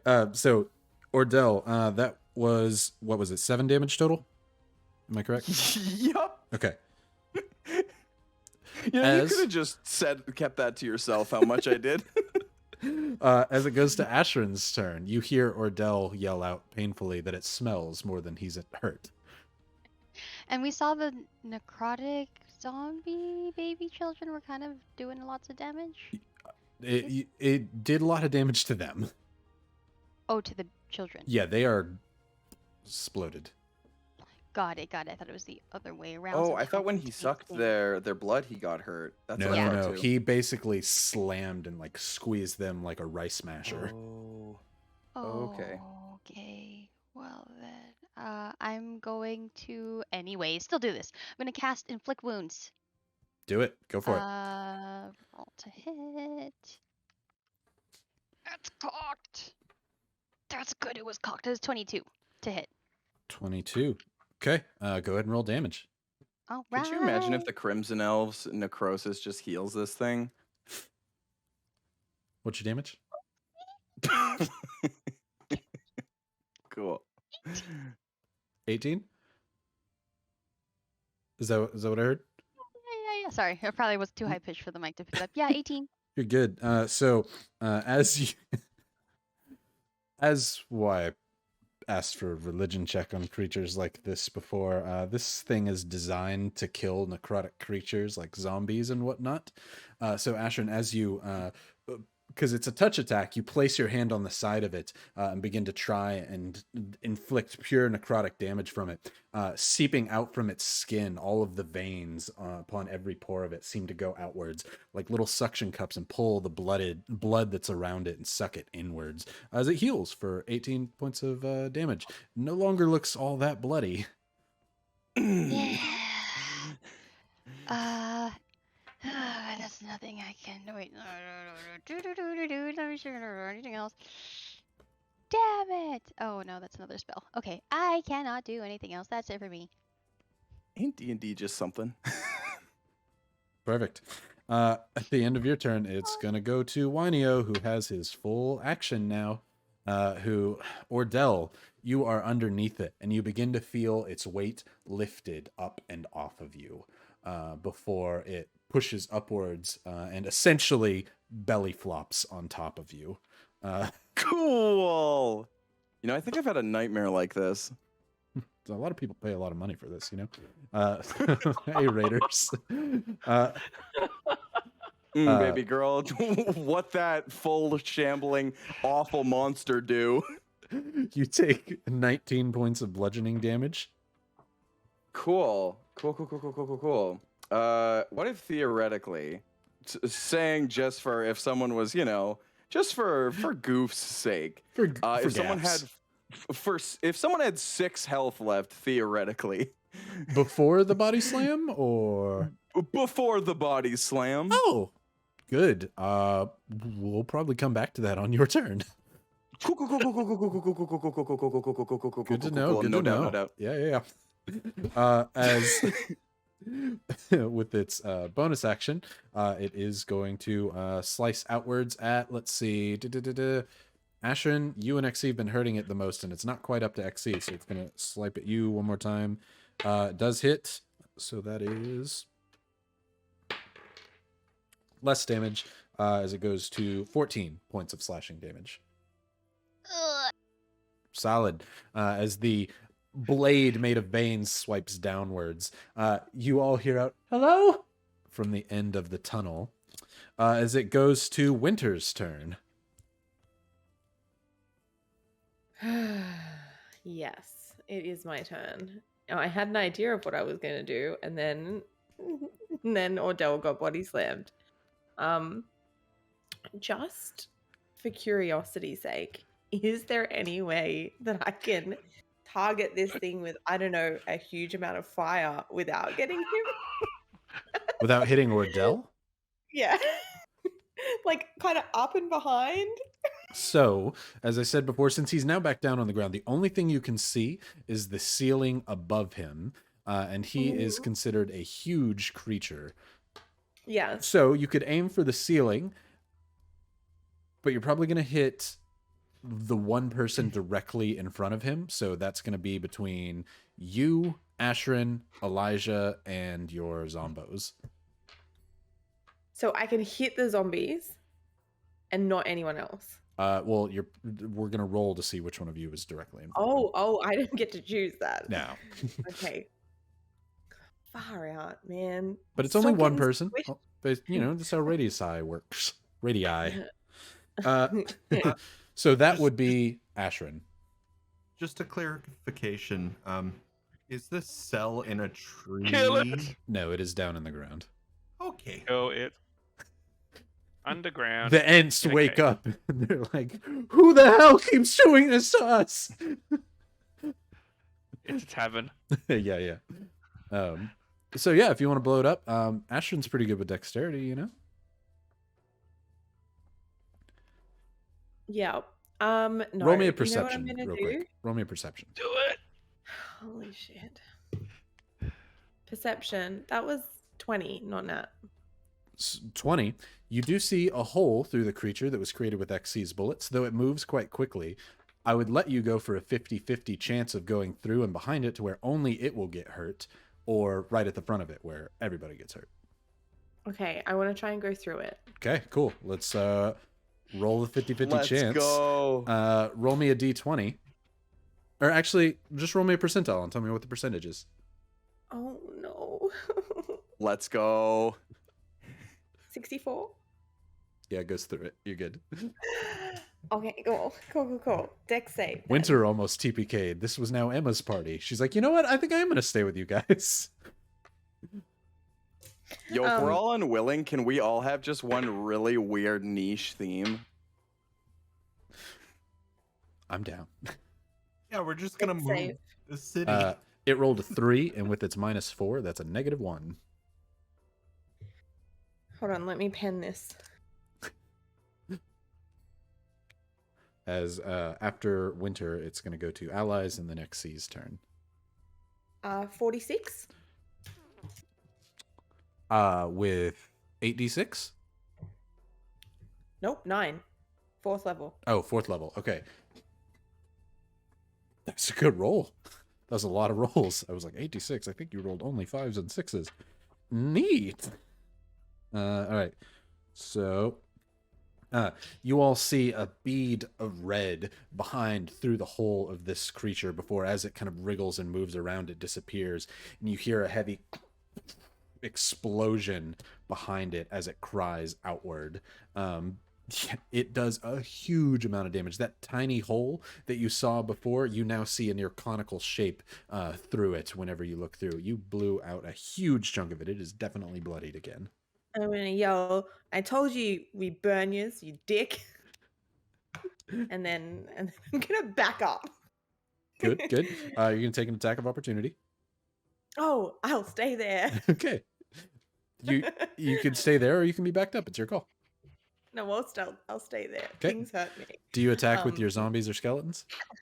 I do. I'm gonna get the skeletons to pull out their bows though. Okay. You're going to have them move back? Yeah. Okay. One of them is going to get an attack of opportunity. Yeah. It hits Oh, sad. for 15 damage, slashing. Okay. He's still Is there. that cool? Yeah, they all move backwards then and can shoot at it. I only have 2 of them left anyway. You've got all 4 skeletons. They were dropped whenever it slammed against your zombies. Oh, so I have 2 zombies. 4 4 skellies. skeletons. Yeah. Okay. I had that the other way around. Okay. In that case, I'll roll for 4 of them. That is 14 hit before, right? Yes. They all hit. Okay. Sounds good. How much damage? That is. Sorry, let me look with the bows. Oh no. Jakey, we're awful people. Yeah, 8 from 8 each. from of them. each. Okay. So alrighty. It is hurt as the arrows fly through it. You're essentially just keep focusing on one single part, just trying to rip the entirety of this creature in half, hoping that will end its life. Do you attack with the zombies? Are they still stuck to it? The other two never got stuck to it. The original two just Oh. got put through a rice grater. No, the children can come back. Okay. Yeah, they step back up to the end then. So at the end of your turn, since everything's moving away from it, it's going to spend 2 of its legendary actions to move forward. So all of the people in melee, I'm going to go ahead and need a dex saving throw. Ordell, that's still big enough to be on top of you. So need Winter. I just auto fail, don't I? Because my movement speed's 0. It's still on you. It's not doing anything additional to you. So you're good. Great. This is trying to pin you down underneath you. Ritter gets out. Elijah does not. Ashrin and Winter, your deck saves? 24. 10 from Winter? 10. Good. Ashrin, this time you much more nimbly jump back to where the gate is. As Ritter follows, or actually Ritter was up at the cage. He didn't even need to do that. So Winter and Elijah, however, trip on the rocks as they begin to try and back upwards. And you see this creature almost roll over the top of them. You are considered pinned on the ground, so grappled and prone now. Neat. As it goes to their turn. So Elijah's going to try and attack at disadvantage. Elijah don't care about no disadvantage. He's just going to essentially ignite his sword as hot as he can possibly make it. And smite into this creature. And he hits it twice, so he's going to... Okay. All right. You begin to see the hole in the inside of this creature ignite with flames, and the bottom part of its skin being charred black, like the steaks that you cooked, Ordell. That one has huge amounts of fire pour upwards through the veins of this thing. Cool. As it's going to go to Ritter's turn, the transparent blue figure fades away, and Ritter takes 1 shot at it. It hits, and he makes another shot at the transparent figure. Okay. This thing is barely alive as it's rolling forward. And now that Winter and Elijah are down below it being pinned, make me some strength saves. Winter.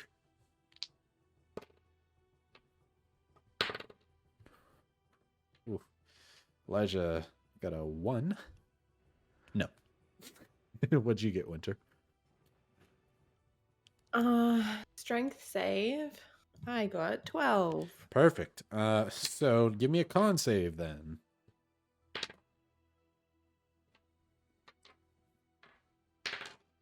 I got a nat 1. Good. As it takes 11 health from you and 6 health from Elijah. Oh, jeez. And it's going to go to XC's turn. I'm gonna I don't yell, but loud as I can. I'm gonna state so that 6 hears us. Open the gate. You have a Kern war machine in here. Open the gate, and then I will attempt to shoot it with my last magic stone. Do it. As I'm going to shoot it, I quickly look over to Ritter and say, "Can I shoot that blue thing?" Yes. See, that's when he fires his second shot, and you see it immediately hit into the shoulder. All right. I shoot towards the blue thing. Do Does a 16 hit? Definitely hits. Okay. So that's 9, 10, 11, 12, 13, 14 damage 14. with a magic stone. As you shoot in through it, beams of blue light pour out from the inside of its heart as it drops to its knees, holding on as it nods up to you, panting heavily. I will follow up with another shot, which is just a normal shot. Go for it. Oh, so close. 19 plus numbers. That's definitely a hit. Hits, definitely. 3, I think he spent all his 6 damage. good XC roleplay there. I put 6 no more damage. grid. Okay. Yep. I will. Is it still up? It is. As you shoot I will once more into action the surge. specter. Oh, yeah, go for it. Rapid fire mode. 17 to hit. Hits. 4 damage. 4. 14, 1-4. Oh, so hold on. As you fire off your last non-magical bullet, it leans over on its knees, reaching out towards you before it beckons you forward as the thing begins to roll forward and approach the rest of your group, what would be pinning you against the iron, and you're certain squishing you through it. Before you take a final shot, load extra bullets into your gun, knowing this could cause it to overheat or malfunction, and fire right through the specter's heart. As it does so, this creature stops in its place, and you begin to see the blood pour out of it before suddenly, like a water balloon, it pops, flooding the entire chamber with blood that seems to run downwards further into the cave. Ordell lies there unconscious, covered in the pool of blood. Winter and Elijah, you're no longer pinned on the floor as you quickly are able to now regain your vision, but the entirety of you is covered in blood, as if you just jumped into a pool of it. Lexi, you got the killing shot on this creature. That was actually my last bullet too. Oh, was it? Perfect. It had 300 health. You did 301 damage to it. I'm gonna have to make some more. Oh. As Ritter. Good shot. Good blue thing. Good blue thing. You shot him in the soul. That's a good way to kill a creature. As he goes over there to help Elijah up out of the pool. And I run to Ordell. Yeah, Ordell, I do need one death save from you. Oh, I'm running. I said I'm running to Ordell. He has to make a save before you could do anything there. But yeah, you are going to run to him and get to him quick. 6. 6. That is one failure for Ordell as Ashrin approaches. I run over and the quickest I can, 30 points, lay on hands into Ordell. Ooh, 30. No, please. Your boots completely covered in the blood from this creature as you rush over. You have to turn Ordell over to the side and pat him on the back just to get the blood out of his mouth before you bring him back. Otherwise, he would drown himself. But as you're patting him, you place your hand on the upper part of his shoulders and surge energy through it. Ordell, you're having a nice little dream there, though being knocked out is never fun. You did enjoy not feeling this creature on top of you before, in an instant, you feel the aching of your bones as if the entire weight of this creature was on top of you. You're certain that it crushed most of the bones in your body before all of them kind of realign themselves as Ashrin kind of cracks and pulls the bones back together. You wake up with, at first, the most painful experience of your life combined seamlessly into one of the greatest experiences of having all of that pain lifted. You feel almost weightless. Thank you. No. Oh, God. And I'm just gonna probably put my face on his chest and sob a little bit. Thankful that he's back. Thanks, Ashrin. Oh my god. Is this what it is like to have ribs? Because there was a whole second there, I swear, I got cracked open like a rack of ribs, and I could feel my stomach touch my balls, and it was the worst feeling I think I've ever had. It was oh my god, that thing was soup, but I was also soup, and I hurt really bad, and all I can smell is throw up and monster poop. As soon as he says balls, I kind of lift my head off and just start laughing. Okay, I know that guy was an asshole racist. Please don't do it again for me. He was not a guy. Open the gate. 6. If someone... Up to you. Yeah. 6 is running down. As this is happening, Elijah has gone over and essentially done the same thing for you, Winter. He's covered in blood just like you are, but he reaches for your hand to help you up to your feet. Seeing that you took some damage there, he kind of pats you on the shoulder. In it almost frightens you to look at him, seeing his white eyes out of the red crimson that completely envelops his body. He says, "It's okay, you're all right?" As he puts his hand on your shoulder and heals you for 10 points of damage with lay on hands. What the hell was that thing? That's when 6 comes running down. He's like, What? Everything what happened here? What did you do?" He turned into a spicy pimple. You "Is everyone okay?" As he goes, you open the gate now. It is a current war machine. There may be more. Open the Winio gate. goes and takes his key out. He says, This "Yes, is not a request. you're covered in blood. Roll an intimidation, XC, to see if you can kind of convince him that it's not you that did all this, but also let him know of the urgency." Uh-oh, though. Oh no, XE lagged out. XC, he's just having some trouble with his programming. Remembering. While Xy's doing the thing, though, Ordell looks to Ash. We have a GFY. Xy's Oh, back. Am I back? I think you're back. Are you back? I think you're back.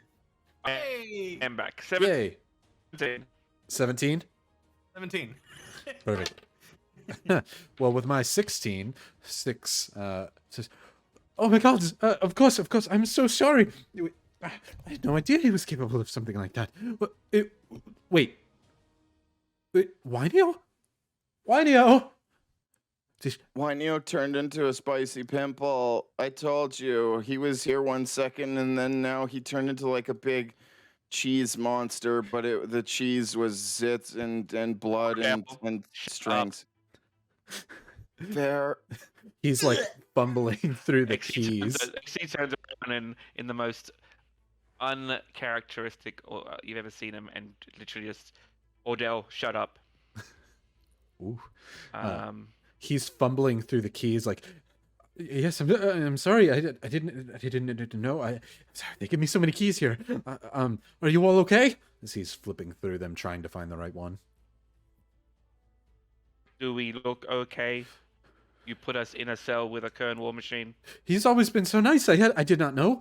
He always requested to be here. I thought this was a good thing. I thought you would make friends. Nobody's ever nice to him. You all seem nice. But found it before he puts it in the lock, clicks it open, and throws open the iron gate and walks in there, immediately covering his boots in blood, and says, "Oh, if I could be sick, I would be. But you're all alive, it seems. Everyone, you're okay? I mean, not okay, but you're alive, right? What? You turned into just a pool of blood?" Mm-hmm. You must bring in an extermination crew to make sure that nothing is still living. We need to vacate this premises now. "Indeed. This is going to look very bad. Other people have heard the shot, but I said that I would check that it might have been infighting. You're not wearing any bonds. I guess that was good in this situation, but they're covered in blood. Could you please put the hoods on?" I point my gun to his head, so it's literally like an inch away. Roll a intimidation. We need to leave this room now. That's a 16. 16. 6 says, "Very well then. How about we just leave the cave, all of us? It's probably best, right?" As 6 moves to the side, holding the gate open, Great trying to get everybody out. idea. Does everybody exit? Does anybody stay?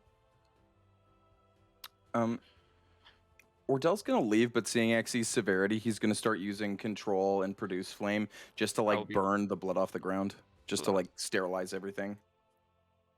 Winter, Ashrin, as Alex is just kind of. I'm gonna be last. Can I see any of what was Brian and my other zombies? You see the 2 other zombies, but you don't see the goblin or Brian. This thing was literally designed to eradicate and completely destroy undead. It senses it from zombies and necrotic flesh. The skeletons don't necessarily have that. Am I back? Yes, I think so. Kind of. I'm happy to do the explanation if you want. Yeah, go for it.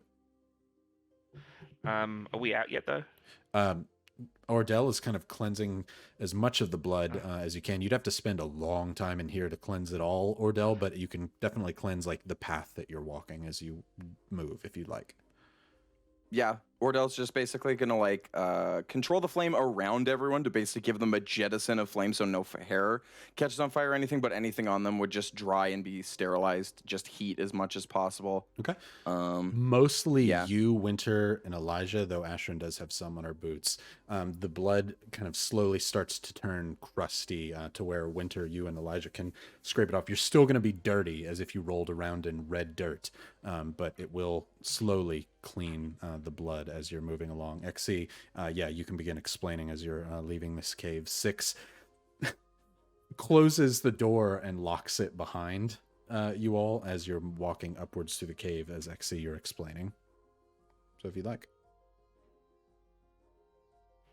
So what we have just encountered was the Kern's solution to the mounting hordes coming from the Korokrusians when they sent the unstoppable wave of zombies.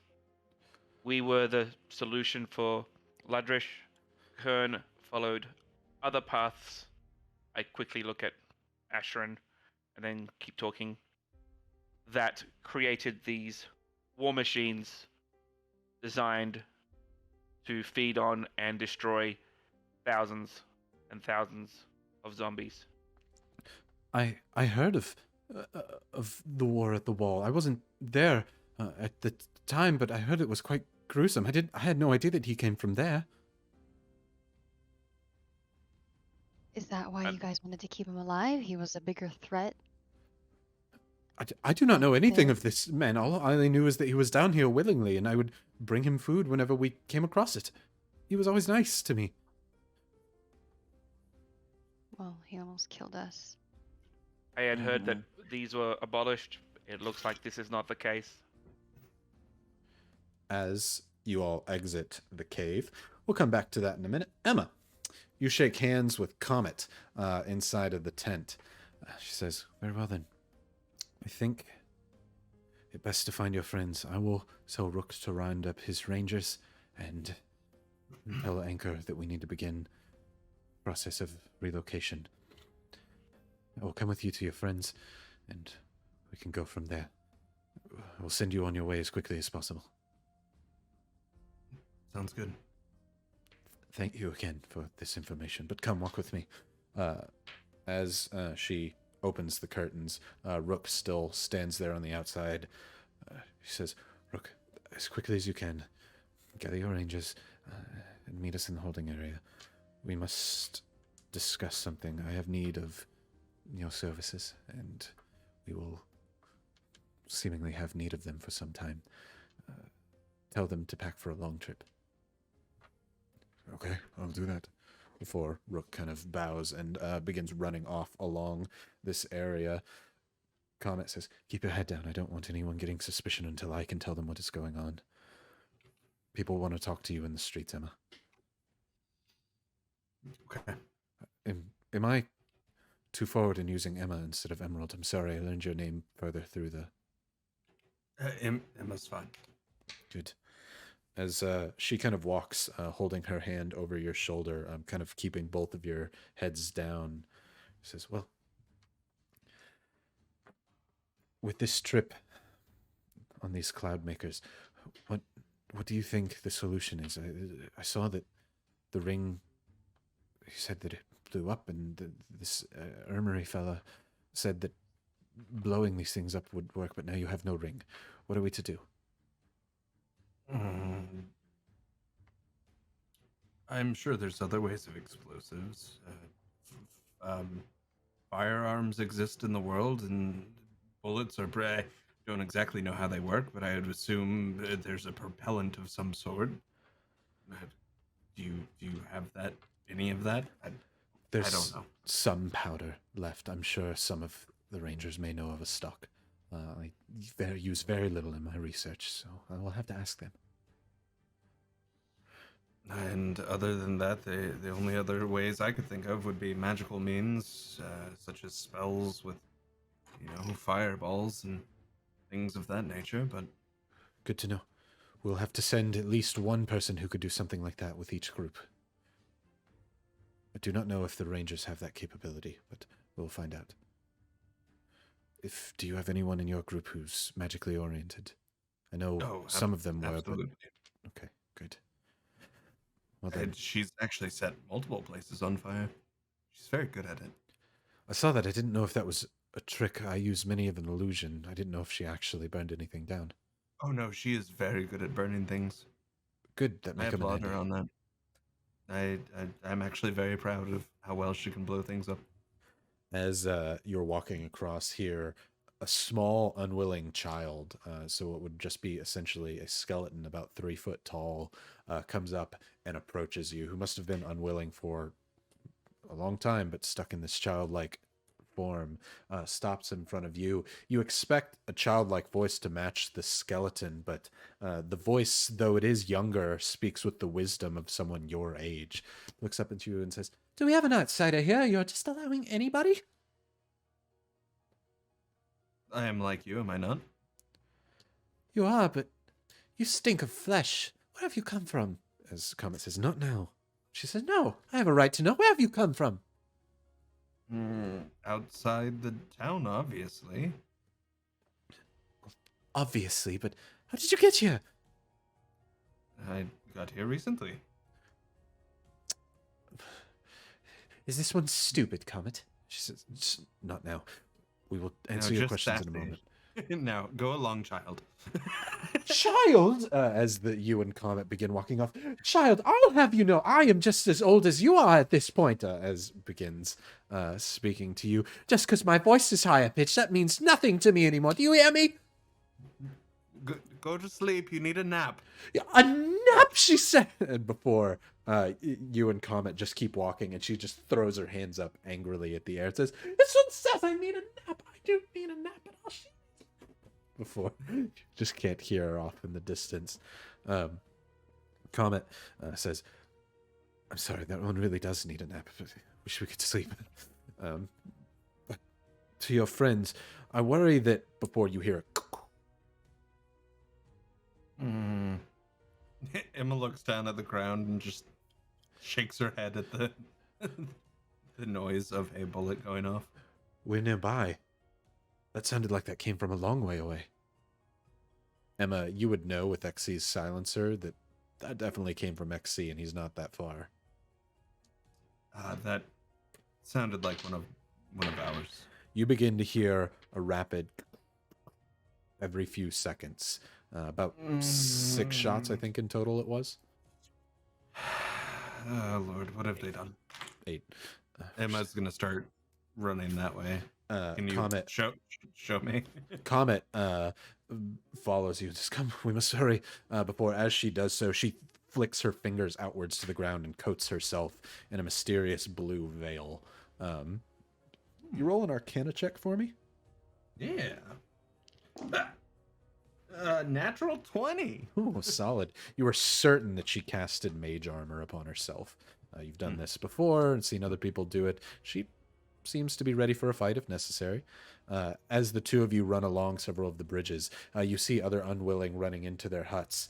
Some of them asking, "Comet, what's going on?" She says, "Just get into your hut!" Before you two almost sprint along these wooden bridges across. Before you walk down this plank and see fire moving out of a cave here in the ground, built into a small hill. Before you see Ordell and the rest of your friends walking outwards as XC finishes explaining something, looking upwards. XC and the rest of you, you now, with your sight and vision, look up this small gangplank ramp that leads up into the tree houses and see Comet standing next to Emma atop. Comet glowing a slight ethereal blue, looking downwards at you all. She yells out, "What happened here?" holding up You were a small supposed wand. to behave. Why are they They without put their masks? In a cave with a Kern war machine. How do you know of that? Oh, what? I was in the wars. Comet walks down, seemingly trembling in her footsteps down the gangplank. "And what happened?" We took care of it. but there may be more. I'm Well, sorry. more like they ate there's part of what? our party and almost killed us. Almost killed Ordell. Why did it attack? She looks, suddenly pausing, looking at Ashrin. I didn't even think of that. I am so sorry. Forgive me entirely. Are you all okay? Well, just. Why did you have that thing down there? He is an ally. He helped fight in the war a long time ago against Korakrusha. He has been cursed by Crimson. Your friend has explained in ways a lot about you, that you are not like most Crimson elves, Ashrin. This person seems to speak very fondly of you, as if she has known your name for a while, Ashrin. She says, not like you, Ashrin. I did not even know or think about it as you were down there. We tried to offer him protection against the beasts that are out here, so he didn't stay in that form, and he offered us protection in case any Korakrushan attack came our way. I am so sorry. I did not think of this. As much as I want to be mad, I did have a sack over my head, so how could you have known? As she gets on one knee in front of you to show humility, she says, I am glad that you are all safe and give you my humblest apologies. I came to offer aid after speaking with Emerald, but now I must offer something more. I am terribly, terribly sorry. Well, 1, we're keeping our weapons. 2, no more face coverings, at the very least. That's something that I was to discuss now, too. 6, please leave us. As 6 says, of course, you sure you don't need me? She says, go! Part 3 is 6 stays. 6 is the one person that's been hospitable. I had all of my bones broken 5 seconds ago. No, he stays. 6 looks over at Comet like, is that okay? Comet says, Emma looks at Comet and she says, "No, you know Ordell." And then Emma's gonna walk. I forgot about that. Huh. And so Emma's gonna walk over to Ordell and is gonna go ahead and cast a healing thing, cure wounds at 2nd level. ooh. Correct me if I'm not sure who this is. I think it was Drew that used 10 inspo recently. It was me. Okay, just double checking. Right. As she says, fine. 6, you're to hear this, but do not tell it unless we are ready to tell everyone. Ordell, you heal for 18. Woohoo. I rolled Thank 2 you. 7s. Thank you. Ordell, you kind of just sit on the ground for a second after all of the exhaustion as Emma comes over and pats your shoulder. When she does so, she kind of combines her green flame with yours, and you can feel it grow stronger, and your health kind of return to you. Did anybody else notice, looking around at everybody, did anybody else noticeably get hurt? Like bad? Winter and Ashrin have some damage to them. Elijah a little bit, but Elijah looks And pretty Emma fine. will do 2 more cure wounds at 2nd level for Winter and Ashrin. How As much? this is all happening. Cool. So as this is happening, Emma's kind of going back and forth, looking everybody up and down, and cauterizing any wounds that might still be open with the flame. But it feels, it stings at first before it begins to feel almost like a soothing warmth. 17 for Ashrin. 17 for Ashrin, and how much for Winter? Whew, I'm rolling hot. Sounds 16. 16. So 18, 17, 16. There we go.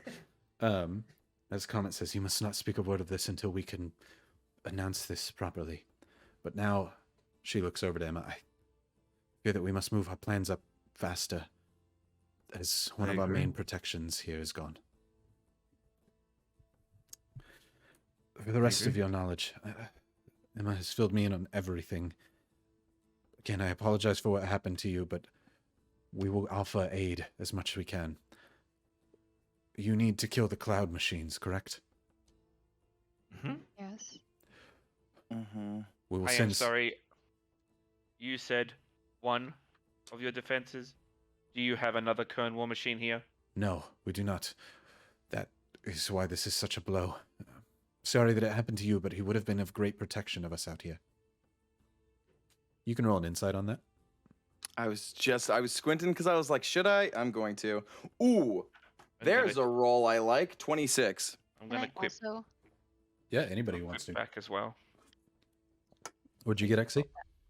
Oh, I'm not worried about rolling. I'm just gonna quip. Okay. What'd you get, Ashwin? Yep. Doesn't matter. Back. I got a 6. Ashwin, you believe her, man. Why would she lie to you? You know, they haven't put you in any danger so far. As Ordell, you're a little bit more skeptical. She does seem like she's telling the truth that they don't have any Kern war machines here, but she does seem to be hiding that they may have something else that might not be kosher.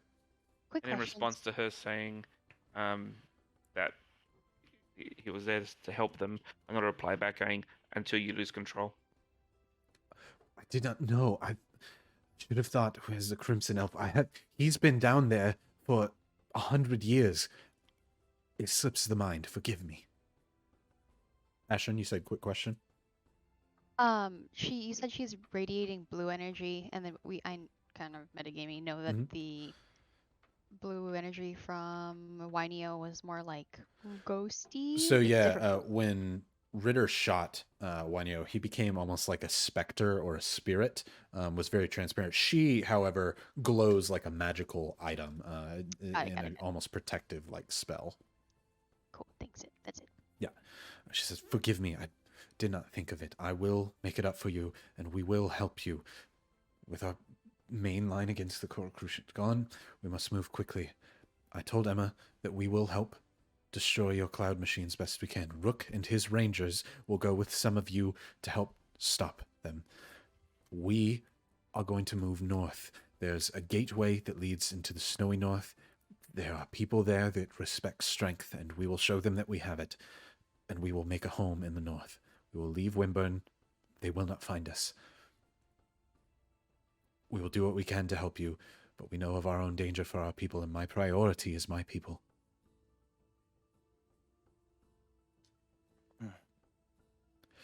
I will send you all.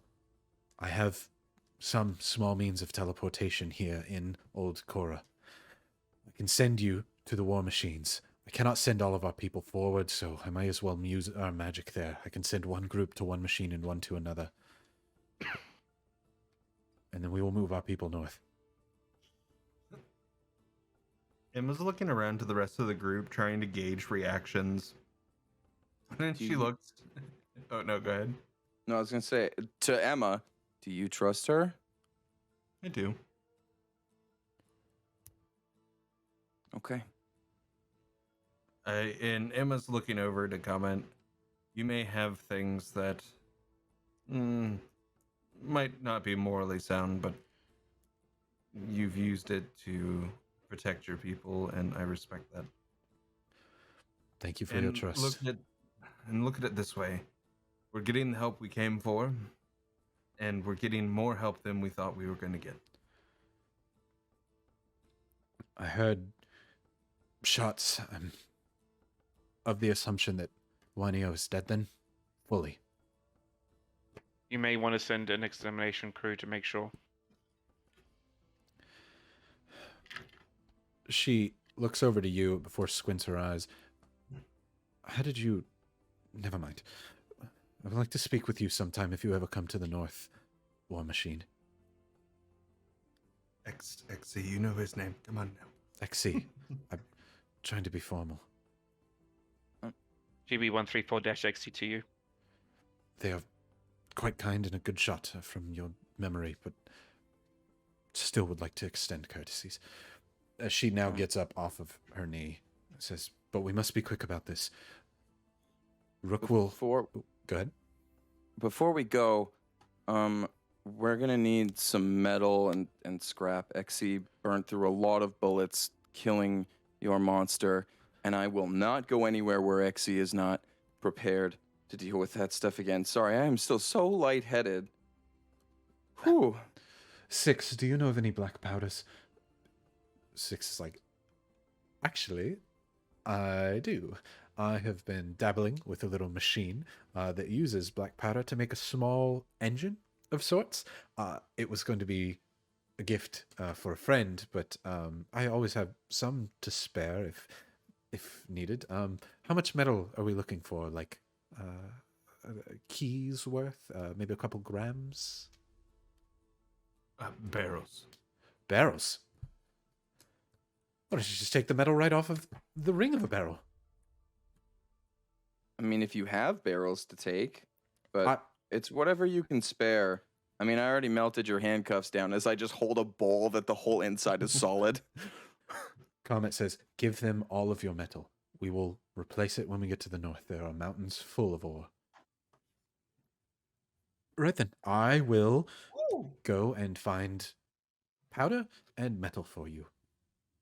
I will return. Any Oh, go ahead. healers too? I mean, I know that we got healed, but I a full recovery would be nice. I'm very good at bones. Does anyone have any broken bones issues? Ordell might. And by the way, Ordell, chin up. And she's casting Healing Word, and I rolled a 4, so that's 8 extra healing. As like Harry Potter, your nose just kind of pops right back into place. I think most of my blood is in my body again, and my bones are okay. I will see if we have any veterinarians around here. I'm sorry, most of our veterinarians work with live animals, and they're the only ones who work with skin. I will ask. This is interesting. But I'm sorry again. I'm sorry. As Six returns too serious before I'll go get you your metal and your powder. I'll return. Before moving on and up the gangplank and out of the way, Comet says, all right. I talked with Emma. We need 2 contingencies to move this quickly. That ring that you all carried before was supposed to blow up some of these cloud machines. I think that it casted a fireball. Who all here can create a fireball? Pretty close. Emma points at Winter. Winter and Elijah raise hands. That's the one I'm proud of. Ah, that's sweet, Emma. It seems that there are I 2. do like to burn things. Good. I think we'll need that. You'll be quite useful, as will you. She looks over to Elijah. I'll be the help. She says, good. We need 2 groups, 2 contingencies to go after cloud machines. Rook has 4 rangers that will go with him. Split yourselves up accordingly. Can't we go together? You can, but we're trying to cover ground quickly here. I want to send Rook and another contingency. That's what your thought was, right, Emma? So I may not have discussed this with the rest of the group, but what my thought is, and this is what I mentioned to Common, is we divide and conquer at the same time, because if we attack multiple machines at the same time, Ignis won't see it coming, and that way we can take down multiple machines. Now, Elijah, I love you, but I think you should go with the Rangers, because you'd be helpful in the fact of blowing up that machine where they're going. Yeah, no, that's no problem. I could go with the Rangers if Ritter wants to come, or I can just go by myself. I'm handy. I'll go with you, Elijah. We're both flame boys. For meta and outside of game analysis, we can definitely do that, but this would be a long time that you might possibly be away from the party. Totally fair, but it could be. I might have to miss the next few sessions. If that's what you want to do, go for it. That just is, the next couple of Tuesdays are a little difficult. No worries. Then Elijah says, we can also have everybody travel in one group. That's totally an option still, if you think it'd be better to have more people rather than split up. She says, all right, we can go do the fire's work. Odell, this is what we were meant to do. Heck yeah, it is. Before we go, I want to talk to Ashrin, but that's about it. About a game. Jackie never likes splitting the party. That's Jackie's personal opinion. It'll be okay. They got a bunch of Rangers. We'll be and fine. Ordell. Like they got an Ordell, an Elijah, and a bunch of rangers. That'll be fine. As Emma looks over and says, "That'll be fine." I'm gonna turn to the mage next to Emma. I'm sorry, could you repeat your name? Comet. She holds her hand out before she kind of pulls her hood back a little bit, and you can see a comet made of blue energy.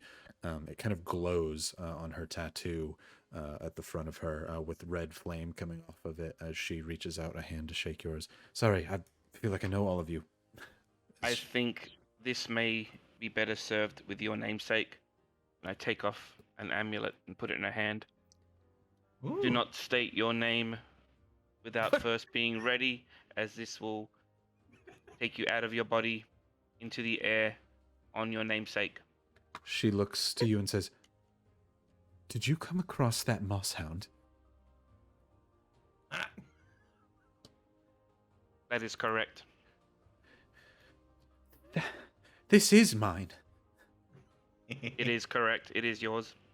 No, it was my... Thank you for returning this to me as she places it around her neck. This is not the right strap. I will change that later, but thank you. Well, How do you introduce yourself to anyone? what do you mean? Well, if you say if you're like, "Hey, I'm Comet," then you're gonna go up in the air. How often do you say your own name? I have a symbol saying what I am. Unwilling, just point to the symbols. I mean, haven't you already said it several times today when you met us? Haven't been wearing the necklace. Or like if you're in class and they're like, "Yes, you have your hand up." I love you, Winter, but I don't think this is the conversation to have right now.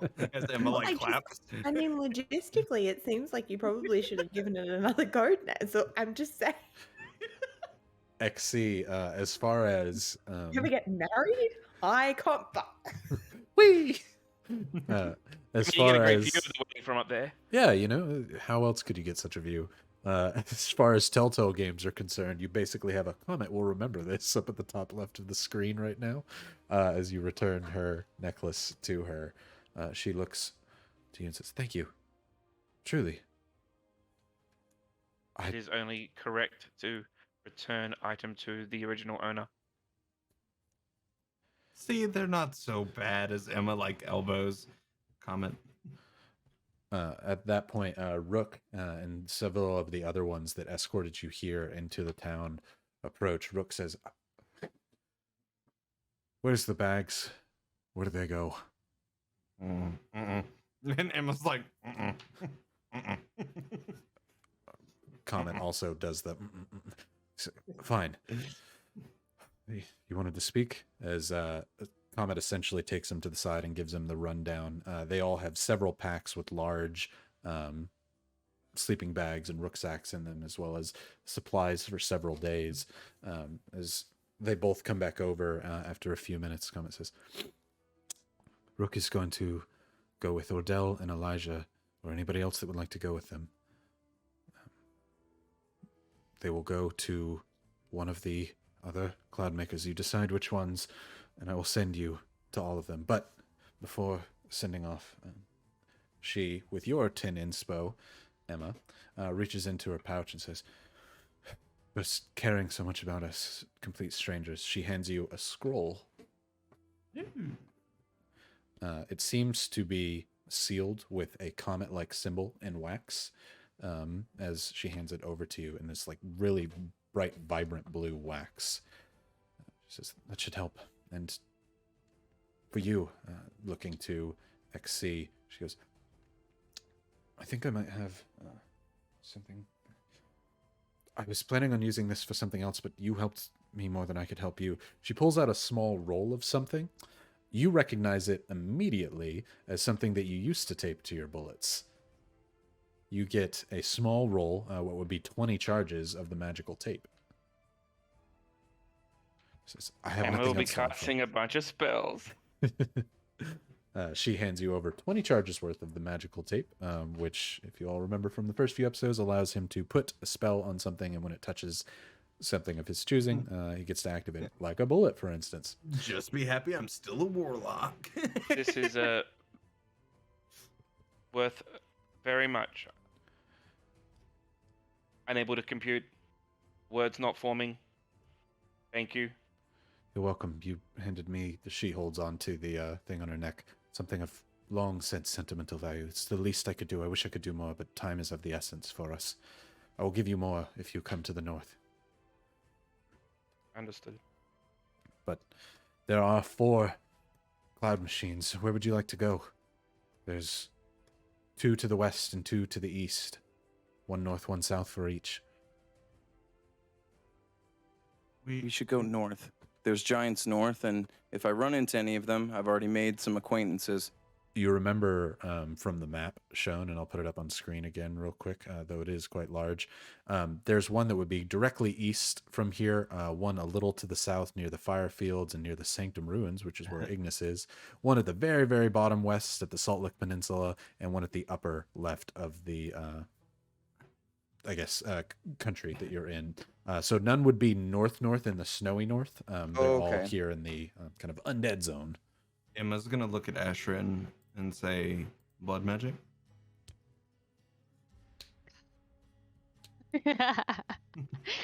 She takes it out. I guess. Emma looks and says, I was expecting you to say east, but if you want to do that too. Oh, no. You know what? Maybe this isn't the time or place to do this. Do you do it? No. Okay. Stow the dagger. Oh. Oh. It is 10 o'clock, so I think we will stop it there. You all can think on which location you'd like to go to, and chat can throw their opinions up in Discord of where they might think is best for both Ordell and Elijah's group, as well as the rest of the folks. Question for you, Rybo. While I get things set up to do a raid, I think Ordell wanted to say something to Yes, Ashrin I was going before. to go back to that. Yeah, Ordell just says, by the way, Ashrin, I know you said never do that again. If anyone's mean to any of you, I am going to punch them in the face, even if they turn into another stinky pimple monster. Like, we're all friends, and people don't get to talk to you that way. It's okay, Ashrin. If you require it, I will stop him before it happens next time. No. And Ashrin kind of towards Ordell, kind of like, and she gives a hug. Like, you tell she doesn't give very many hugs, and it's like awkward and boxy, and like she doesn't really know like where her hand should really go. And she pulls back. Thanks, Ordell. Of course. And XC. I just don't like. Ashrin, Ordell, you're missing 1 dwarf to perform that action. God. What? What? And then you catch Ashton really quickly say like, I don't want any more people giving their lives for me. I mean, and she just turns away, and she just like, if she could retreat into the background, she would retreat in the background. Jackie leaves the cliffhanger, not me. Ooh. Ooh. I like it. Let's go ahead and do Ordell that will giveaway remember too, this. by the way. Ordell will remember this. Closing entries, picking winner. Shiki with lots And of a bunch of numbers. numbers. 136, 136, 136. Congratulations. You get the token of unlucky. You can give that to one person at the start of a game, and they have disadvantage on all of their rolls. Doesn't have to be, me. It should be everybody else, actually, I would think.